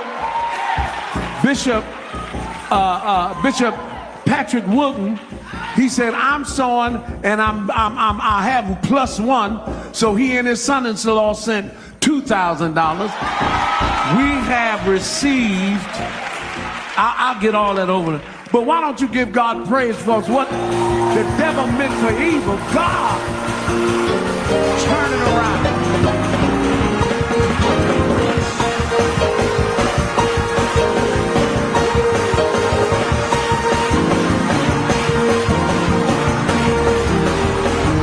All them po niggas dancing and clapping and praising and happy. All them, look at all them po ass niggas.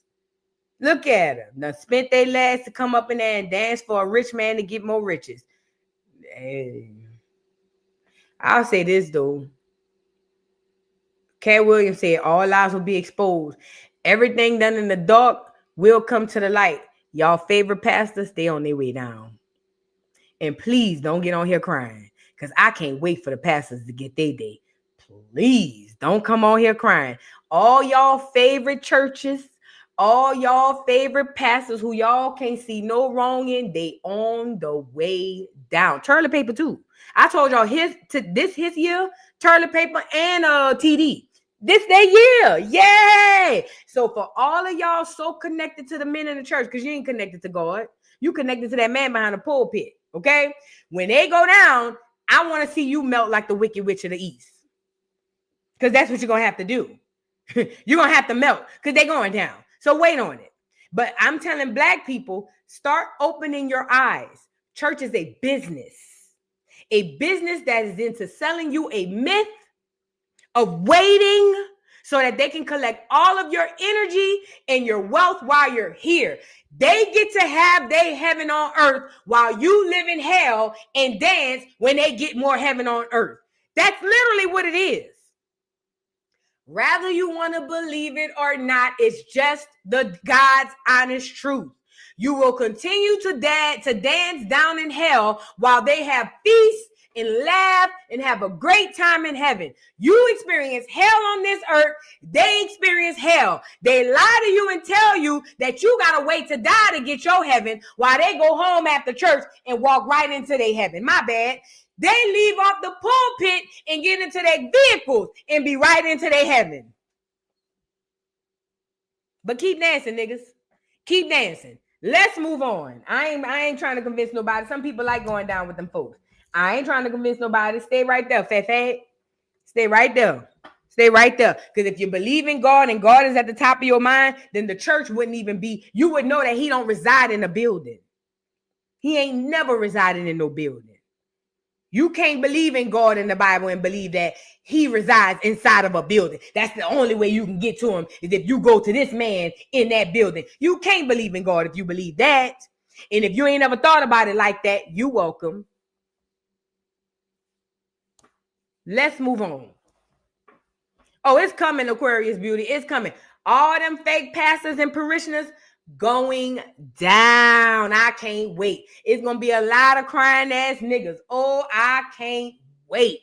Ooh, especially when they favorite celebrities. I can't wait. I can't wait. Some of you niggas need your guards torn down in front of you because that's the only way y'all going to get it. Moving on. Toilet paper is a demon, man. That man is not who you think he is, but I digress. Now, I want to get into this Verzuz show. Ooh, while we are here. Verzuz. Where do we start? Ooh, let's start. Let me see. Where do we start?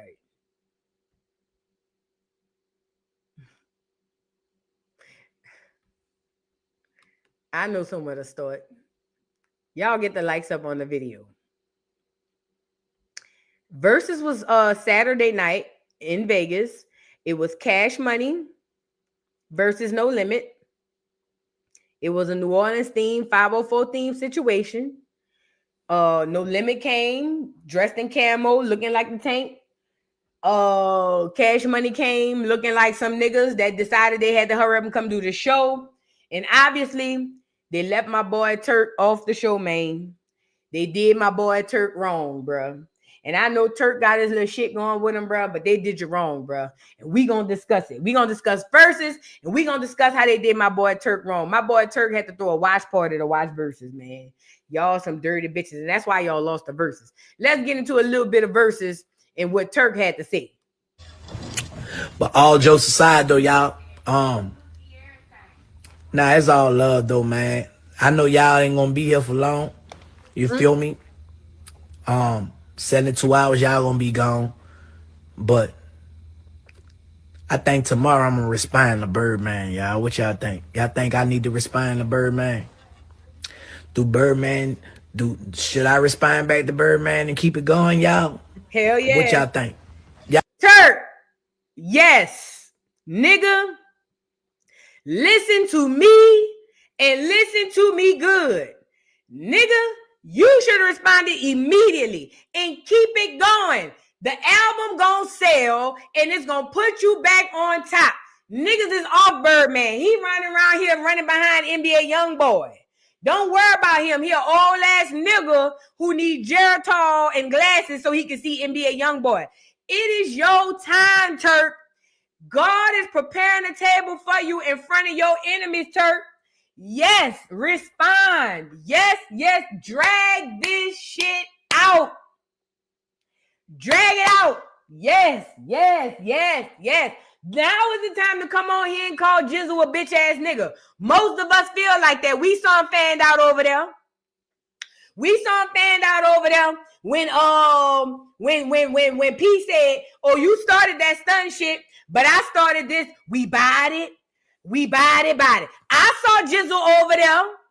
Jizzle turn around. I represent where them killers at. Third Ward, Callio Projects. We got our own. Bitch, I looked up.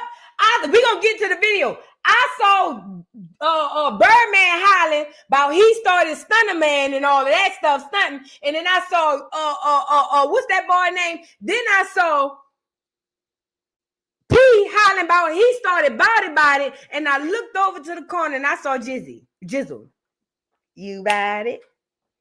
You say you had it, man. I represent. He was like this, like a baby.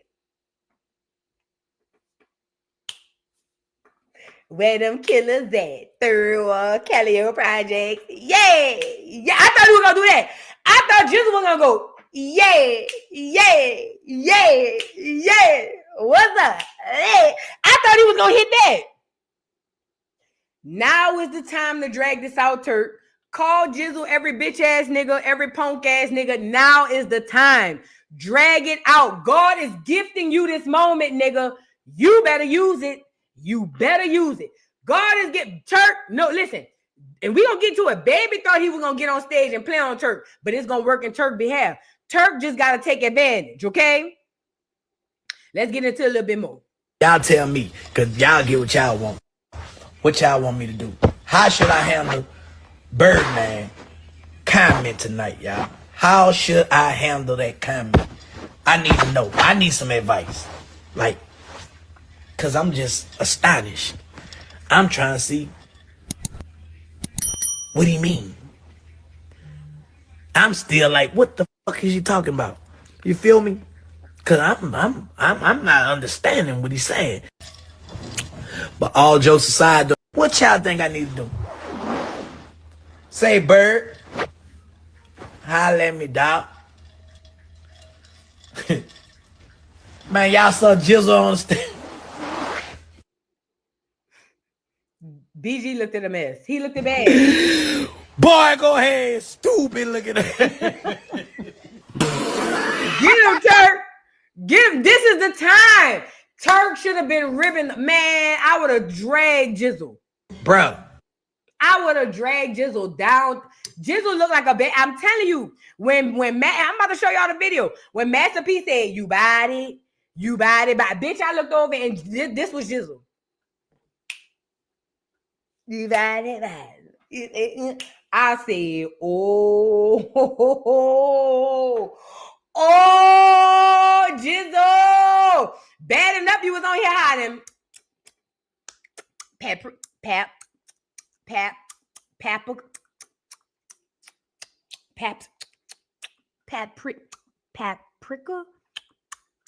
Bad enough you was on here doing that, Jizzle.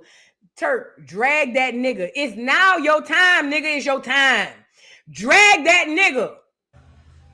But they were rapping all Wayne shit. Like, I thought Wayne was about to jump out the cake. I ain't lying. Boy, I would have been mad in the motherfucker. I ain't lying, boy. Wayne would have jumped on that man. Wayne would have came out there, bitch, swinging them dreads. Boy, I'd have been mad in the motherfucker. Like, damn, Weezy, bro. Put a stand with your brother, bro. Like, you know what I'm saying? Hey, man, they saying Turk and Weeds are too big for the Preezy, man, you know? Hey, say, you know? Nah, man. Hey, listen, man. Listen, man. Listen, man. The whole world, like, they upset. If y'all not listening, bro, listen to me, bro. I'm telling the truth, not hating. I saw y'all facial expression, bro. Y'all know I done seen those facial expressions in person. So I know y'all talking behind the scenes. Bro. But they were rapping all Wayne shit. Like, I thought Wayne was about to jump out the cake. I ain't lying. Boy, So this is the thing for people who don't know what's going on. Behind the scenes, obviously Birdman. So this is what's going on. Turk is beefing with BG, right? And BG is in cool and in good with Birdman. And so BG thought that if he staying cool with BG thought if he staying good with Birdman, he can use Birdman as leverage over Turk. And when they got into it, that's exactly what he did. So much so and plus Birdman already had his own issues with Turk. So they basically kind of kicked Turk off to the side. And Jizzle thought he won. But I told y'all the reason Jizzle thought he won was because he's with the crew. And whereas Turk got outcasted. Now I'm being honest, Turk, you did do a lot to get yourself outcasted. However, Common, the way they did you is wrong, and that's why they got the results that they got. These are the facts. There was a Verzuz, and it went trash for Cash Money. And this is the worst part about it going so trash for Cash Money. On paper, there's no way No Limit should have won. On paper, there's absolutely no way, no limit should have won. If we talking about just the hits, just the bangers, just what's going to come out on this situation, there's no way, no limit should have won. But what happens is, especially during this time where energy is the most important, when your energy is off, you're going to automatically lose. You're going to automatically lose. I told you how important energy is. Y'all going to learn. Energy is the most important thing you have right now. It governs what's going to happen to you on your day-to-day basis.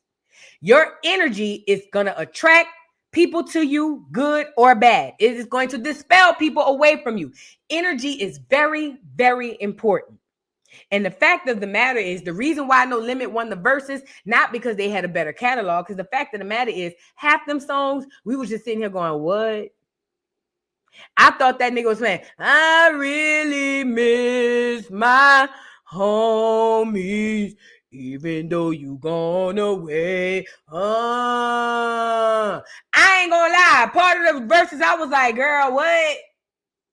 Huh? What? You feel what I'm saying? And you know what I'm saying? I'm not, but it don't matter. The energy was on for No Limit, and it was completely off of Cash Money. They didn't look alike. They wasn't in unison. Them niggas didn't even put on a tall white tee and a soldier rag. That didn't take no thought. They could have went to the nearest gas station by the Superdome or wherever they was and found them a soldier rag and a tall tee and some jeans. They could have put on any, they could have just did that, and that would have connected the energy. But the energy is off because the energy is bad at the core. And that's why they lost. It's not that they didn't have the music. The music is understood. The stage presence and everything was off because everybody was there singularly. Nobody was there as a group on Cash Money side. Everybody was there for themselves. Juvie was there to do his thing. Birdman was there to do his thing. Jizzle was there to do his thing. Manny was there to do his thing. Everybody was there to do their own thing. And that's why they lost. There was no camaraderie. There was no togetherness. There was no nothing. There was just a bunch of niggas who used to rap on stage together. That's why Cash Money lost. Even with the bangers and the hits they had. Then you add in the fact that Wayne wasn't there. And they kicked Turk out. You kicked Turk out the group. You fired him and made him a other. And that's cool. But then Wayne don't really rock with y'all niggas no way. And I don't know if Wayne stayed home for solidarity for Turk, or if Wayne was just like, fuck them niggas. Because Wayne don't rock with that hot boy shit. No way. I told y'all the new clone don't have that shit. That old download. I've been told y'all that. So now you don't have Wayne and you don't have Turk, and it's a bunch of niggas out there singularly doing their own thing, and that's why y'all lost. I learned also that Juvenile wrote 80% of damn near Cash Money's repertoire. And almost everything that came out of doggone Birdman mouth came out of Juvenile's pen. Juvenile and Mia X were the Cinderellas on both sides of this situation. But the fact of the matter is, it's not a one-man show. It's a group situation. It was Cash Money versus No Limit. For those of y'all who didn't know what the old beef was back in the day, the fact of the matter is they were two uptown labels, Big Boy and Cash Money. One was out the Calio, one was out the Magnolia. And the fact of the matter is, even though you can walk from the Calio projects to the Magnolia, they was beefed out heavy. Them niggas was killing each other back then. So when Cash Money and No Limit was out back then, you had to pick a side. You had to pick a side. For those of y'all who wasn't there in the city, I was there, so I'm telling you how it went. And that beef kind of lingered on a little bit to this day. Now, some people might say, oh, that's why they didn't have the Verzuz in New Orleans. I don't believe that's why. They have a new police chief, and these new clears that they hiring in, the Hispanics and all of that, them people don't care about niggas.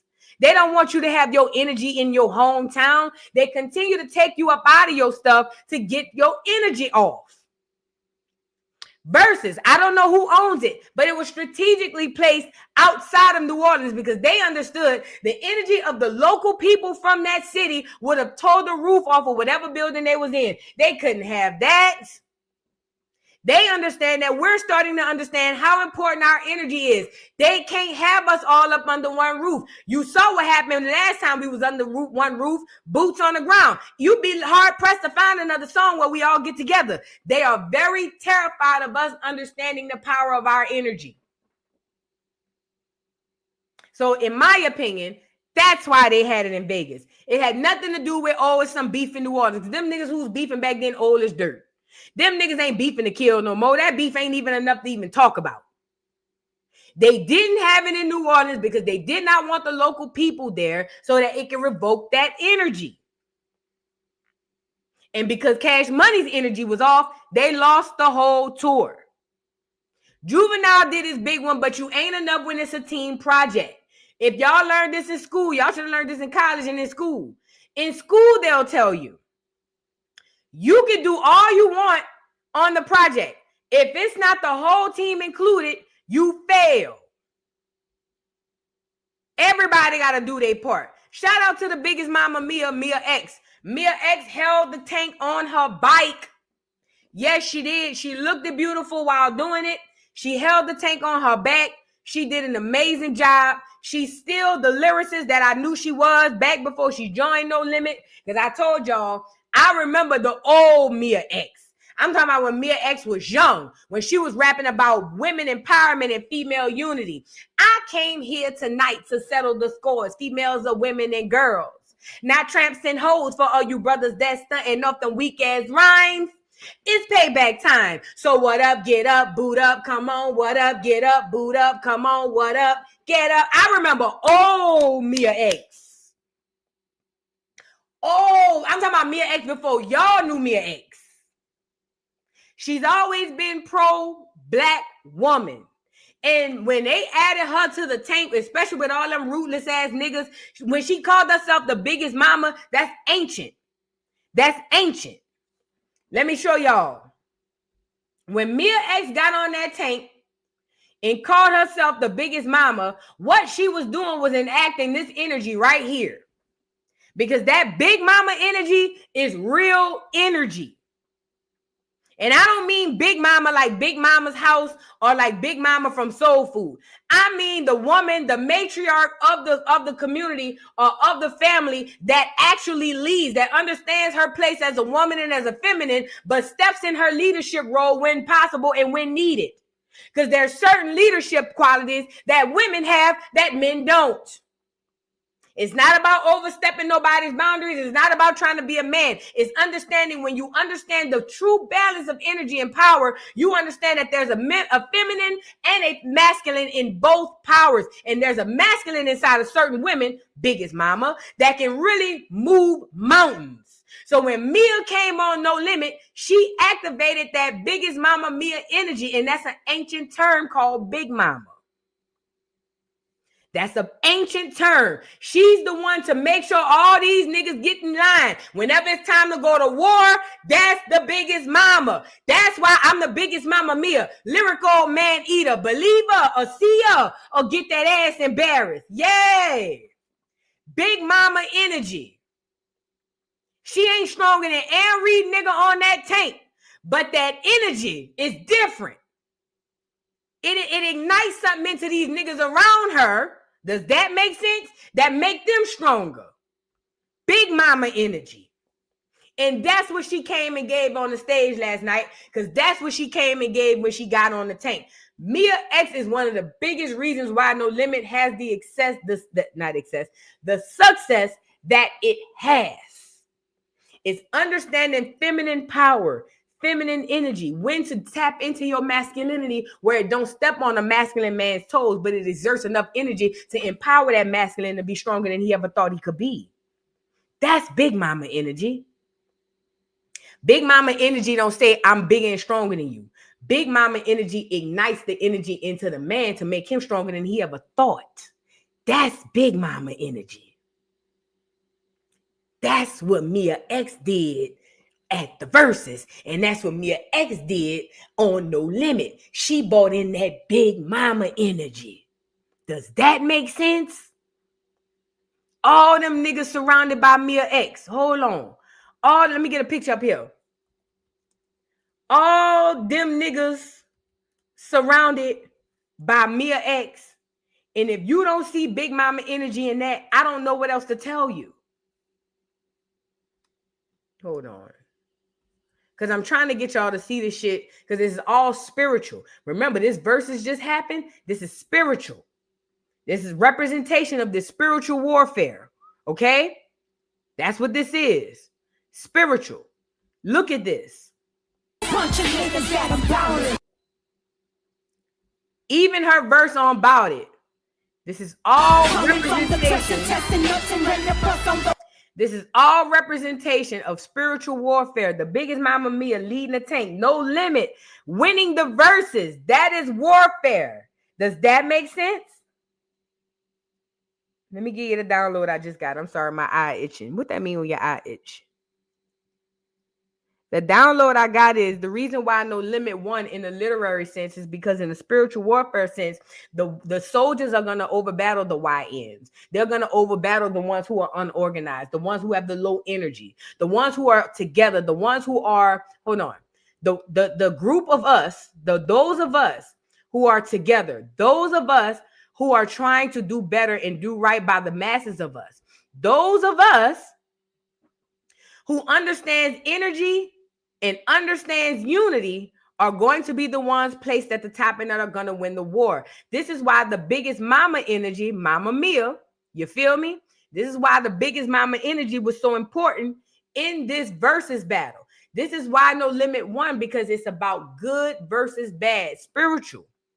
And the fact of the matter is, Mia X and P had beef. They literally beefing. Like in real life, behind the scenes. She trying to sue him for that shit. He pulled that essence. However, she was able to put her differences aside to go to war. This is how the enemy was so successful over us. They mastered the art of putting their differences aside to go to war to be over the greater good of us. That's why No Limit won the battle. They were able to put their differences aside to go to war for the greater good of what means and what matters. That's why they won. And they did it with Big Mama energy. Even one of their biggest or toughest battles, or one of their biggest and toughest soldiers, Juvenile, he had nothing for the biggest Mama Mia and her energy. Think about it. It's spiritual. It's playing out in front of you how this gonna work. And if you look at Mia X behind all them niggas, Mia X don't look like she taking control of every one of them niggas, because I need women to pay attention to this. Look at Mia standing amongst all them niggas. Because see, we got it messed up as women where we think we need to become a man and take on the ideals of a masculine and a man. No, you got to have masculinity in you, but know how to tap into it and know how to use your femininity to use it correctly. Now look at Mia X amongst all these big, strong ass niggas. Mia X can't battle none of these niggas, nor would she try to. It's not even in her realm of idea to, but she's using her energy to empower these niggas. Oh, you feeling down? Come to Big Mama. I got you. Oh, you feeling like you can't battle this or you can't weather this storm? Come to Big Mama. Let me kiss you. Let me cook for you. Let me feed you. I got you. That's the spiritual part of this battle. Big Mama energy don't take over no man. A man has his place, a woman has his place, but it works when you do it right. Big Mama energy, the smallest one in the building, held it down bigger than the biggest nigga on the stage, which was Master P and Birdman. Her energy was bigger than Master P and Birdman. Stop me when I start lying.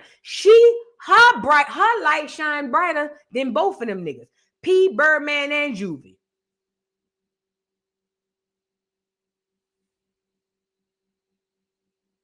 Big Mama energy is understanding how to use your feminine power to empower those who are like you. Not just men, women included. When you need to tap into that masculinity, you can. But for the most part, it's about taking your feminine energy and putting it and empowering into your men so that they can go out in this world and fight this war. That's what Black women got to get back to. That's what we got to get back into. And there are some of us who have that energy in us. We need more of us to come to the stage. Now, Wayne wasn't there at the concert. He wasn't there. So there was a lot of reason why people were saying that he automatically won. Or that No Limit automatically won because Wayne wasn't there. And let me just say this when it pertains to Cash Money. Cash Money, y'all really thought y'all was doing y'all big one when y'all kicked Turk off that tour. And y'all really thought that this was going to be the aha moment for Turk and aha, and especially you, BG. Let's really talk about it. Especially BG. You couldn't tell BG that he was not going to come back out of jail and be huge. He got with Brooke, the girl body by Brooke. You couldn't tell BG he was going to come back out of jail and pick up right back where he left off. And BG did whatever he could to make sure that he stayed in the good graces of Birdman and all the rest of them niggas. Even ended up blowing his bridges or burning his bridges with Turk, so that he can be amongst these niggas. But the fact of the matter is, like Turk said, it's short-lived. It's not going to last long. It's just not.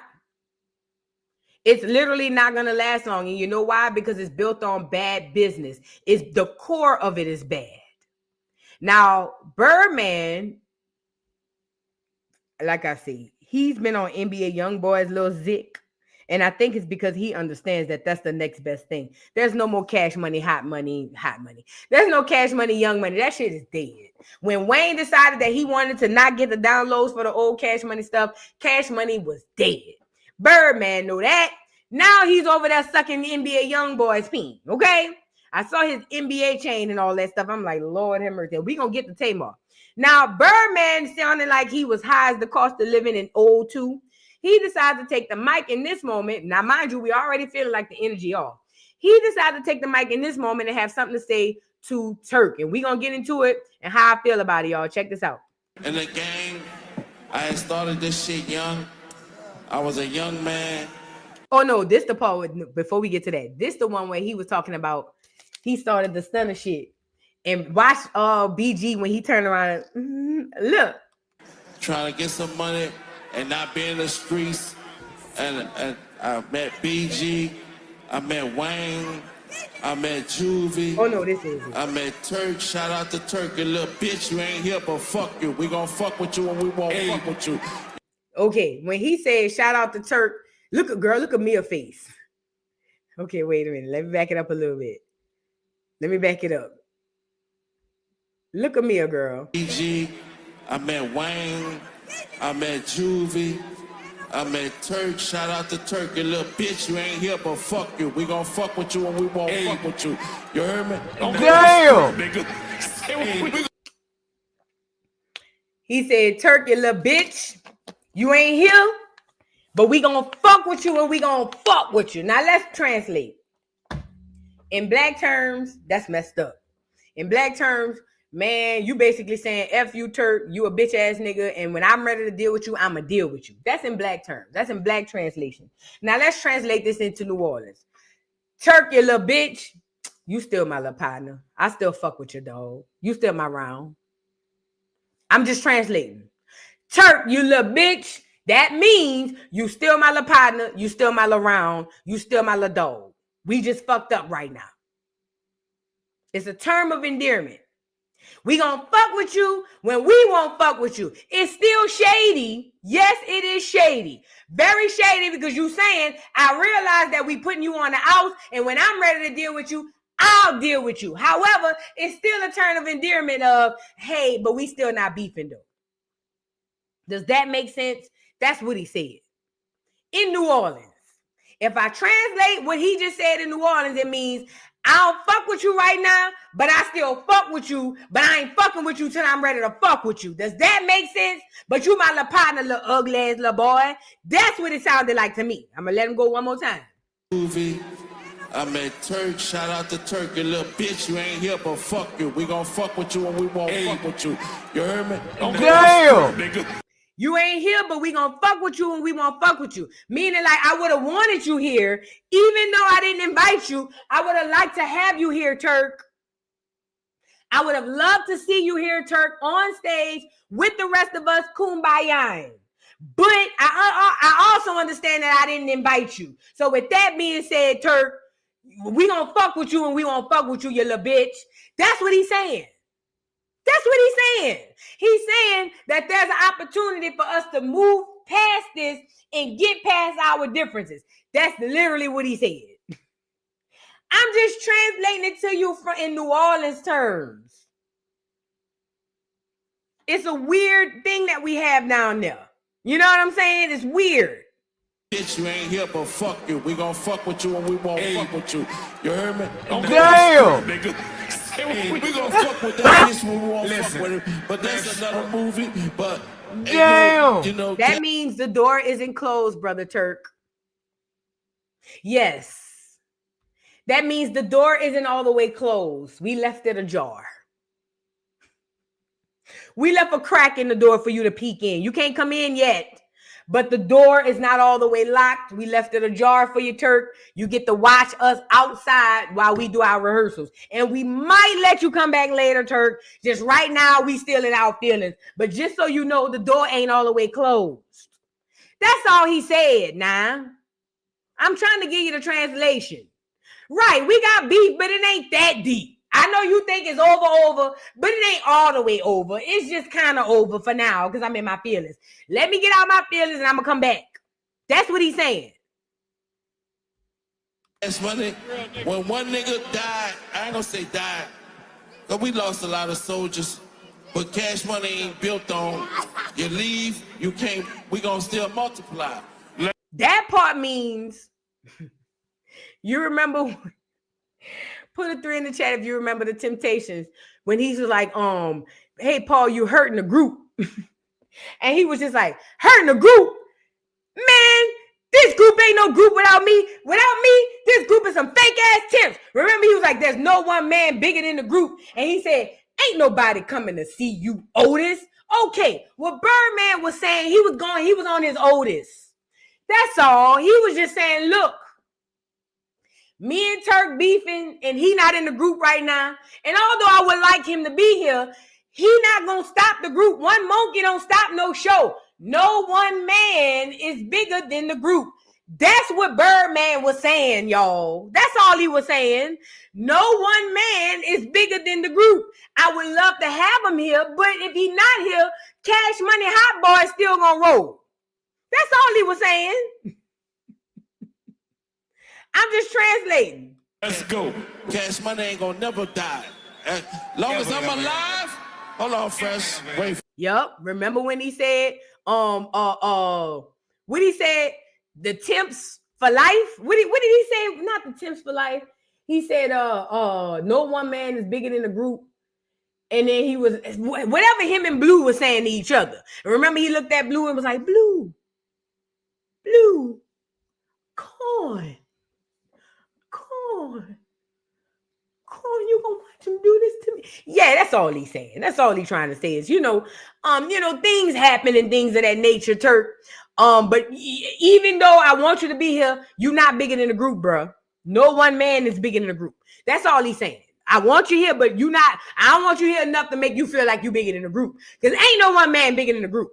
Fresh, long as I'm alive, Cash Money ain't gonna never die. Shout out to my nigga NBA Youngboy, NBA Rich Gang. Fuck who don't like it. Right. We with all the bullshit. And now that was a dig at Wayne. He loves replacing his son whenever he get mad. The last son he replaced him with, nope, because he replaced him a few times. But one of the biggest sons he replaced Wayne with was Thug. Remember Thug? Put a 3 in the chat if you remember when him and Thug was beefing with Wayne. That was big, but that was behind Birdman. So whenever Birdman get mad, he like to replace his son. So then he did that. Then he went got, what's that little boy that, what's that little nigga name that sound like he a starter on a call? Jacquees. Then he went got Jacquees. Y'all remember that? Birdman loved replacing Wayne whenever he in his feelings. So when he said that part, or fuck whoever don't like it, that was a shot at Wayne. That was for you, Wayne. You thought you was gonna be bigger than him. He's saying that he going get NBA Youngboy, and he gonna attach to NBA Youngboy, and Youngboy gonna be bigger than you. That's what he's saying, Wayne. That's for Wayne. Boy, NBA Rich Gang. fuck who don't like it. We with all the bullshit. If you ain't with us, fuck you, nigga. That last part was for Wayne. The last part was for Wayne.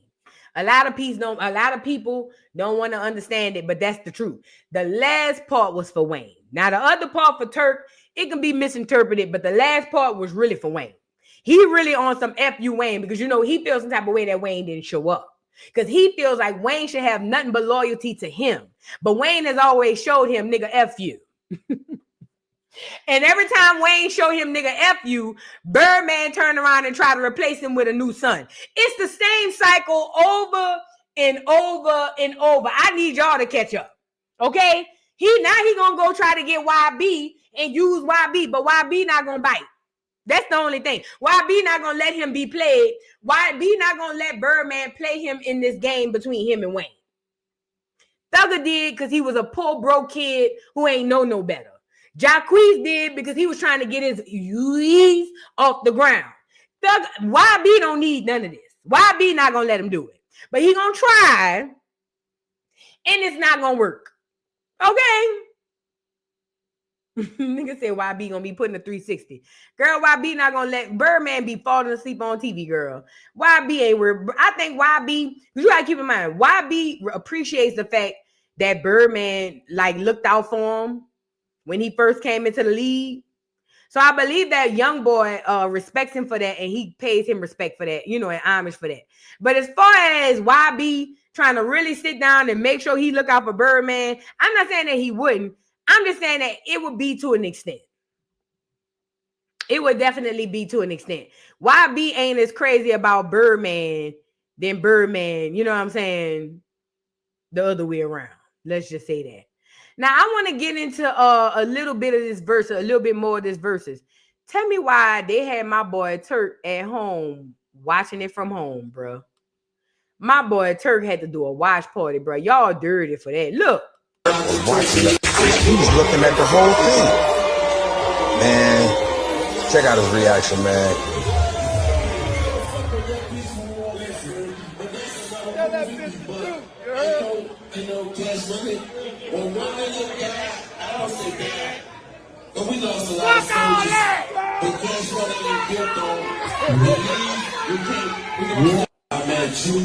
Lord, man. So that was Turk's reaction live to Birdman saying that can y'all see? Oh, y'all can't even see it. Oh Lord, I thought y'all could see it. Hold on, my bad. Sorry. Let's run it back. Sorry. I thought y'all could see it. I'm looking at another tab. My bad, y'all. Let's get into Turk's reaction. Lord, man. Man, Turk was watching it. He's looking at the whole thing. Man, check out his reaction, man.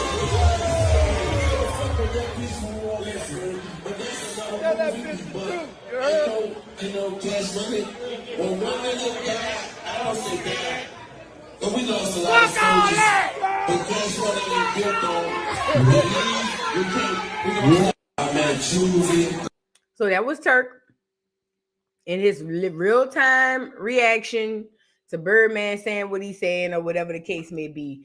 Birdman is old. He damn near see now. Okay.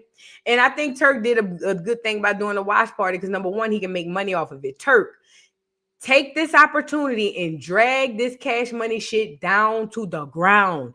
All that money you missed off the tour, get your wife on here. All that money you missed when they kicked you off the tour, all that money you missed when they kicked you off the Verzuz, you can get that back 10 times over right now. You already have a YouTube. I'm pretty sure you got your watch party up there. Come online and respond on your YouTube. Do what Terrence Gangsta Williams did with Boosie. Boosie gave Terrence Gangsta Williams a whole career.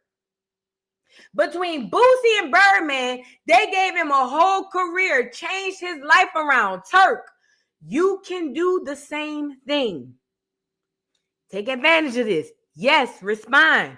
Get on here and tell us how stupid Jizzle look. We want to hear it because we agree. We saw it with our own eyes. The people in the streets, they was picking Team Jizzle because he was with Birdman and them. But after we saw the verses, we believe you. We listening to you now. Come on the internet and tell us how trash them niggas was and how you would have did it better. We ain't gonna believe you, but we still like to hear it. Come to the internet and make your coin. Now is the time. All that money, that cash money owe you, you can get it now. Come get your money, Turk. Don't worry about what they're doing. God is preparing a table for you right now in front of your enemies. You just got to open your eyes. Get your wife up here. She's smart. Y'all come get this money. Birdman shouted you out. He just fed you for the next 30 days. Eat, nigga. He just fed you for the next 30 days, Turk. Eat, nigga.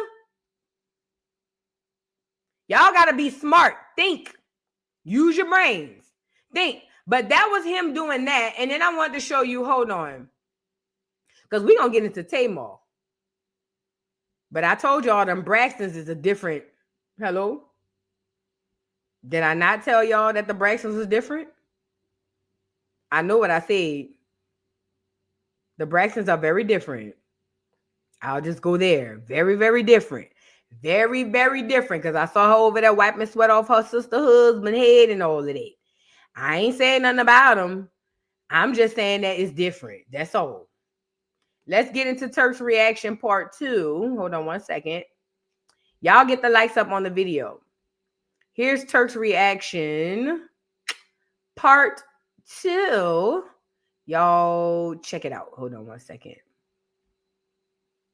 Sit in the car with my sister-in-law and my wife tonight. Because I was about to go the fuck off. I ain't gonna lie. I got to have people in my corner to say stop. And that's the difference from me and other niggas. I got people that not gonna say yeah every motherfucking time. You know what I'm saying? You need motherfucking no men and no women around you. You feel me? For real, man. But it's all good, man. I don't kiss no ass, bro. I wish them dudes well. But man, I wish myself more well, man. You know what I'm talking about? I sit in the car with my sister-in-law and my wife tonight. Because I was about to go the fuck off. I ain't know. Hey, man, like, I ain't going to. So, it sounds like Birdman, it sounds like Turk was saying that because he had his wife and his family in his corner, that he thanks God because he didn't crash out. And you know what's crazy? This is why having the right people in your corner is imperative. Because when we see with Rockhead, when you have people who ready to gas you up to crash out, you always lose. You always lose. And shout out to Turk for not taking it personal, because what Turk don't understand, maybe he does. What Turk doesn't understand is this is the tide shifting. Everything that Turk has been putting in place, all those seeds that Turk has been planting can grow and blossom and bloom right now. You named your album Joseph, right? Let me get it back on here. Instead of going on Beehive television or platform, shout out to Beehive. Instead of going over there and dragging for it, go over there and drag it to make your money. They kicked you out the group. They humiliated you. They played on you in front of everybody. BG really thought he won. He really thought him aligning with Birdman and all them and ostracizing you, they really thought they did their big one. But God already had you putting your stuff in place to get your stuff in order for this moment right here. You already got your album out. You already got your YouTube. All the stuff you already doing was the seeds already planted for you to get right here and soar. Turk, respond to everything that nigga say. Go online and start responding to what them churns say. Oh, I don't give a damn. Make your money. Now it's time for you to step up and rise up and them to fall back. It's just the facts. It's time for Turk to step up and do his big one and them to fall back. I told y'all this is a spiritual warfare. It's a good versus evil spiritual warfare. In this situation, when I say good versus evil, I'm not talking about the character of the people. I'm talking about the intention and the heart. I'm talking about the heart of the situation. In this situation, Cash Money will be representing the evil, and Turk will be representing the good. Look at it on paper. He's got the album called Joseph. He's been the one ostracized. Even though he has said a lot of things to get himself there, he has been the one that has been ganged up on. Now it's time for him to take his place up at the front, and those take their place in the back where they belong. And BG, unfortunately, just gonna go into an old folks home. He already looked like he's 75. It's your time, Turk. Capitalize off this. Run at Joseph. It's your time. Respond. Birdman already on his way out the door. He looked like he got one leg in and one leg out, baby. It's your time, Fat. You and your wife get to the drawing board and pop that off. You need to be responding every day. Start atting them niggas. Yay. I don't give a damn who feels it. Listen, the Birdman fans gonna come on here and flap their wings and say, oh, you just a hating ass nigga. The Wayne and Juvie fans, let them talk. Come on here and get your money. Now, 2 more things and I'm getting up out of here. Tamar. Them Braxtons.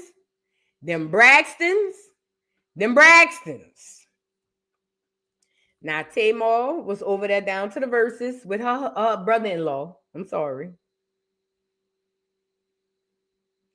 She was down there. Oh, I didn't know he was in the video with her. Did y'all know that? Hold on, Soul Food Teas. Ruby red with the platinum necklace. Y'all knew this? Put a 3 in the chat if y'all knew this. I ain't know that. You know what this giving me?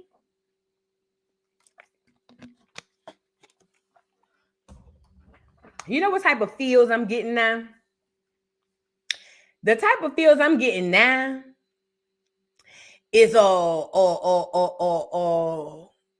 Terry and Maxine Tees. You know, Soul Food. You know, Terry was in love with a man, and Maxine stole her man when it was in high school. And remember, Terry had came home from school. Put a 3 in the chat. And she had saw they had fog on the window of the car. And she knocked on the door because it was her old man car. And when he had wiped the window to see, it was her sister Maxine in the car with her legs cocked open to the guards, getting banged up by her man. Oh, by the way, she ended up marrying her man. Ooh. Put a 3 in the chat. Do y'all not recall? Terry was with Maxine's husband first. That was her high school boyfriend. Maxine came, took Terry's husband. Yes, she did. Came and took Terry's husband. And then they lived happily ever after in front of Terry's face. Oh, wee. Then they wonder why Terry said, fuck the family, was ready to sell the house. Maturing is realizing Terry was the best one in the family. Terry had, matter of fact, Terry should have burnt the house down with everybody in there during Sunday dinner. She would have been well within her rights. Maturing is realizing if Terry would have waited for them hoes together at Sunday dinner, Big Mama included, if Terry would have had enough and waited for them bitches to gather around the table for dinner and set that bitch on fire with on compete in the back with the TV, she would have been well within her rights. They did Terry dirty. They did Terry wrong. They did Terry wrong. They did. I had to say that part. Tamar giving me Terry teas. Is it me?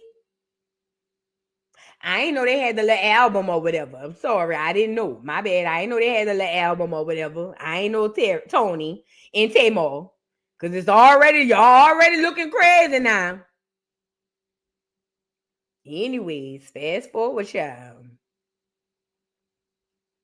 Oh, and this is another thing. Did y'all see that Tamar posted this? And said this how she gonna be for her brother-in-law? Y'all remember this meme? She posted this and said this how she gonna be for her brother-in-law every time on the Verzuz stage. Girl.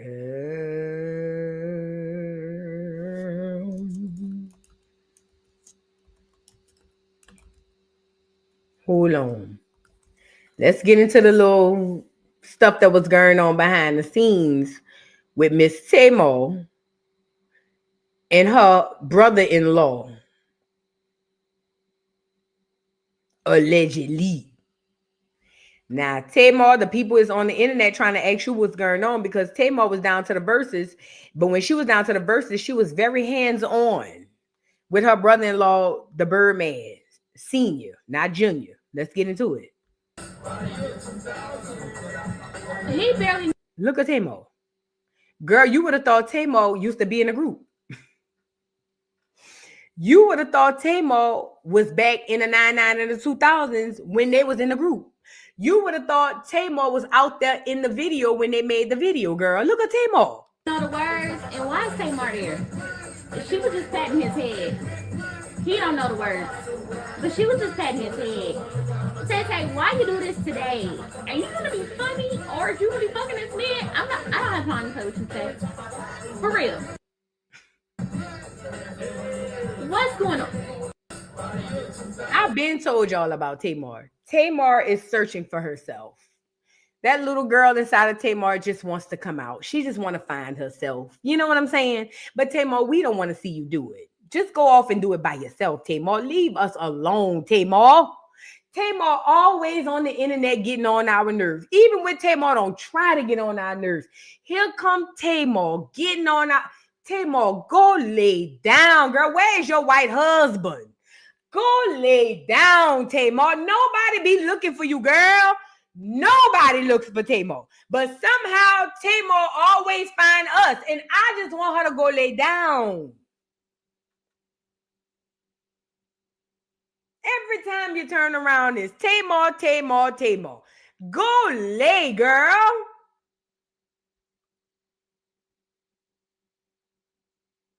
Look. Just as thirsty as a Rottweiler. Look at her. As thirsty as a pit bull coming from the race. Look at her. Right. You killed it, man. Babe, I was trying to go crazy. I wanted to No, call the him. nigga, Tony, the nigga was the #1 trending topic. I tried to tell him, I show him.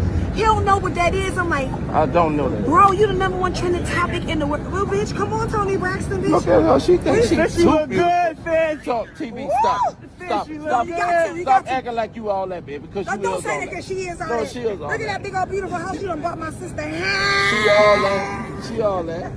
You all that. Look at that rich background on the background. Yeah, she like that. Thank Huh? you.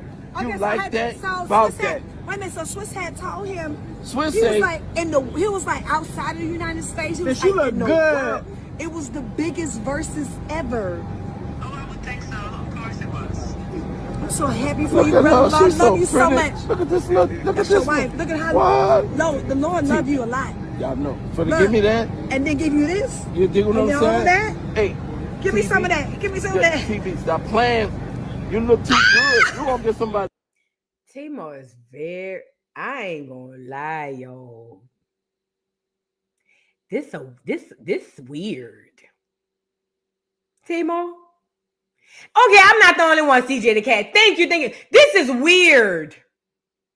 All that, ooh, you got all of this, and you got my sister that big old house, and you got my sister that big old ring, and ooh, and all of this, and all.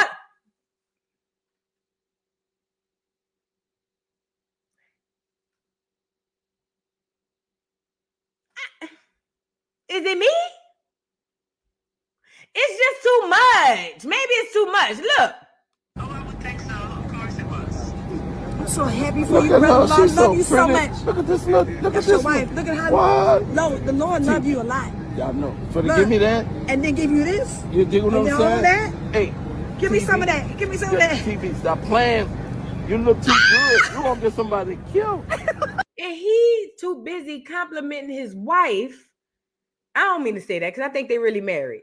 He complimented his wife, and Tamar is hell bent on being a part of it. It's so weird. Look. I'm so happy for Look you, at brother. her. I She's love so you so pretty. much. Look at this. Look at That's this. your wife. Look at how. What? No, the Lord love you a lot. Y'all know. For to Look, give me that, and then give you this. you dig what and I'm then saying? all that. Hey, Give me TV. some of that. Give me some of Yeah, that. TV, stop playing. You look too good. You won't get somebody killed. Well, she at home. Bro, you gotta chill. She at home. She at home. That's a fact. Who's sitting at home looking like Tony Braxton? But Tony Braxton, thank God.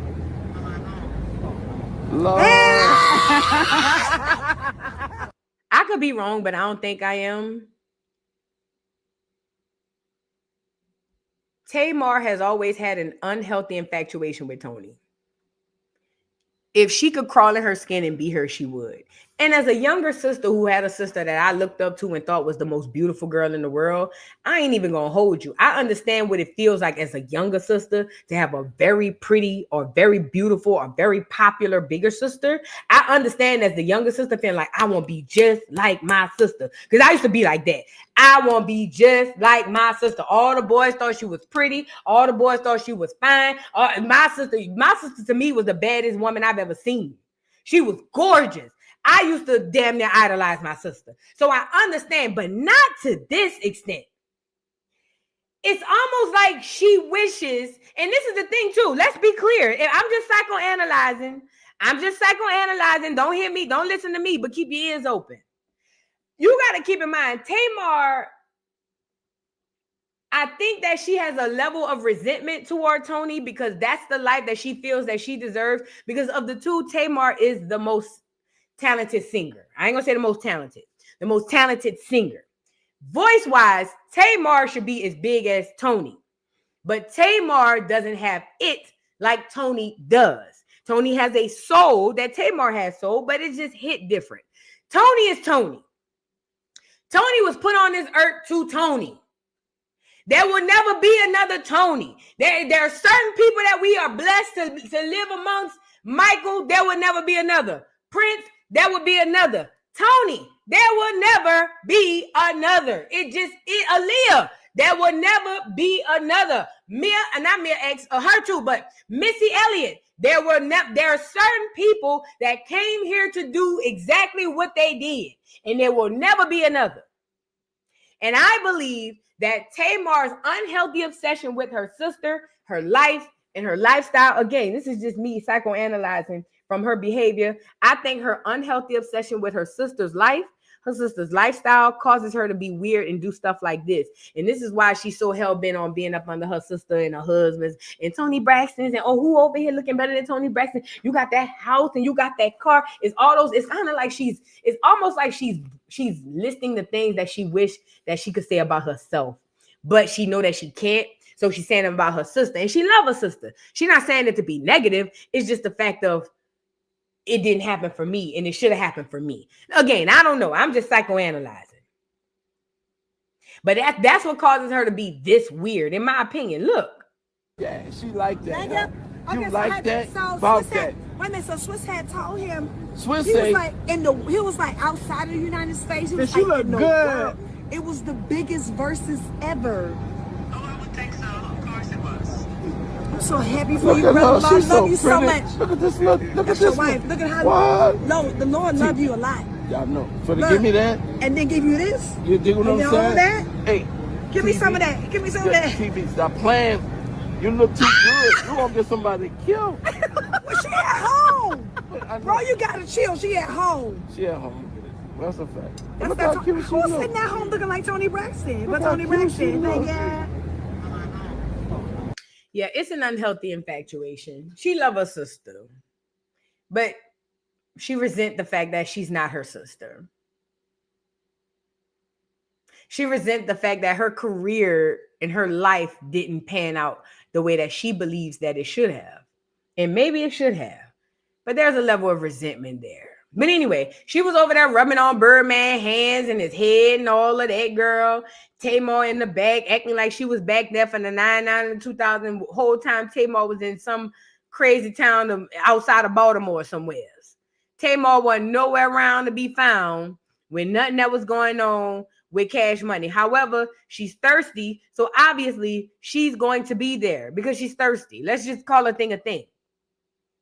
And Tamar is trying to take out everything on everybody, but the fact of the matter is Tamar needs to go inside and heal that little girl. Now let's get into the possibilities of Verzuz. Before we get into that, let me say this. When it comes down to the possibility of what's going on later or after this, I told you how I feel about Master P. he is a person trying to get back in the game, and he'll do it by any means necessary. He cutthroat. That's just how I feel. I don't know him. I never met him. No, I probably met him, but I don't know him. But I feel like that's who he is. And this Verzuz is going to get him back into the game. But two things that I picked up from this situation is leadership, community, and leadership. If y'all didn't learn nothing from Verzuz, you should have learned a lot about the difference in leadership and community, leadership styles and community. Let's get into a little bit of this little bit.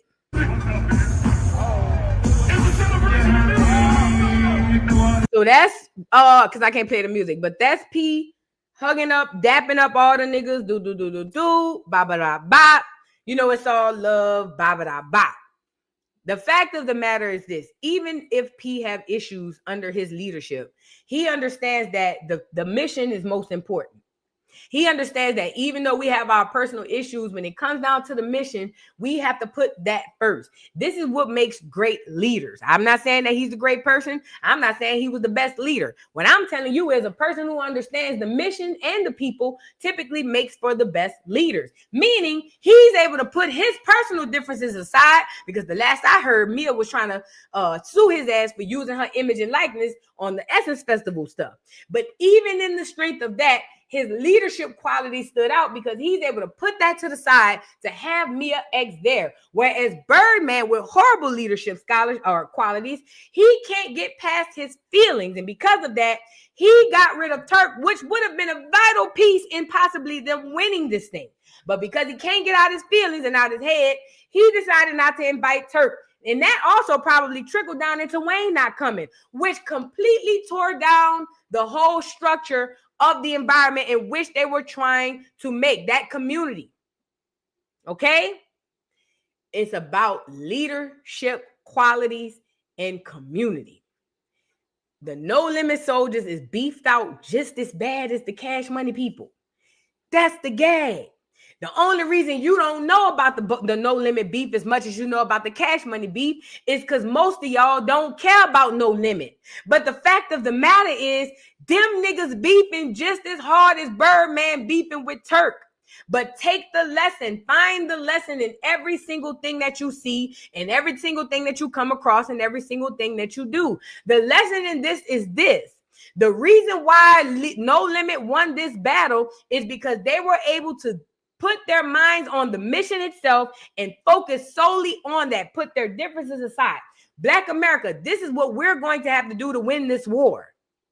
All of that beefing with each other, that's cool. We could beef with each other behind closed doors, but when it's time to deal with this mission, we need to be sure that we are coming together in solidarity. We already got tethers to battle. We already got all these foreigners. We got clears. We got so many people to battle. If we remain on the path that we on, we will end up like Cash Money in the Verzuz, all over the place. Just all over the place saying anything. Turk, you little bitch, you. We gonna rock with you, and we gonna rock with you, you little bitch, you. And somebody taking your mic out your hand, you're gonna be all over the place. But if you take the ideals and the ideas of a person like No Limit or the group of No Limit, you understand that even though we got beef, we could deal with that. Right now, the mission is most important. I tell y'all, when them Negro Peons and them Clears came over here off them boats, the biggest key that they used against those was their unity. But the biggest key that they used, the biggest thing that they used in their favor was their unity.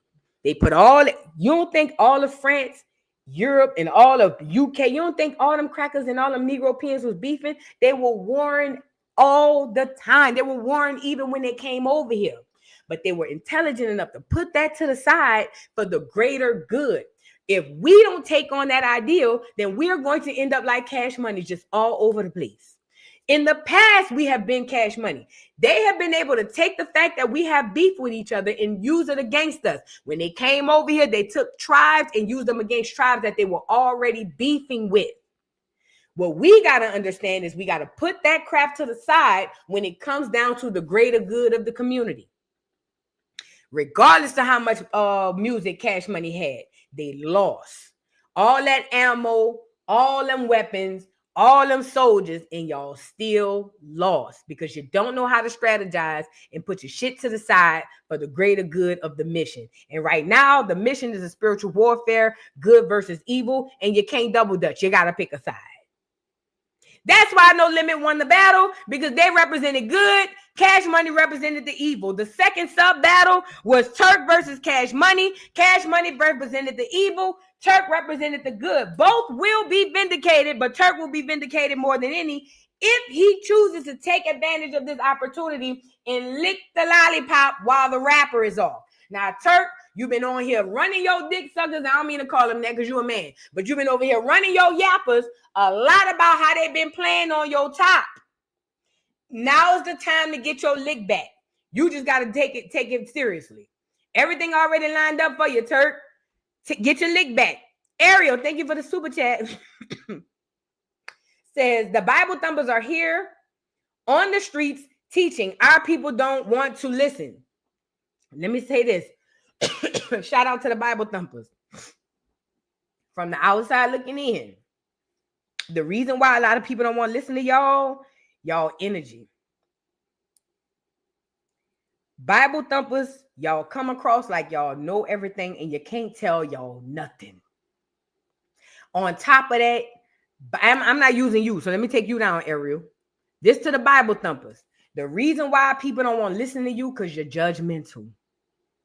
You want to tell everybody they're going to hell. Not you, Ariel. I'm talking about to the Bible thumpers.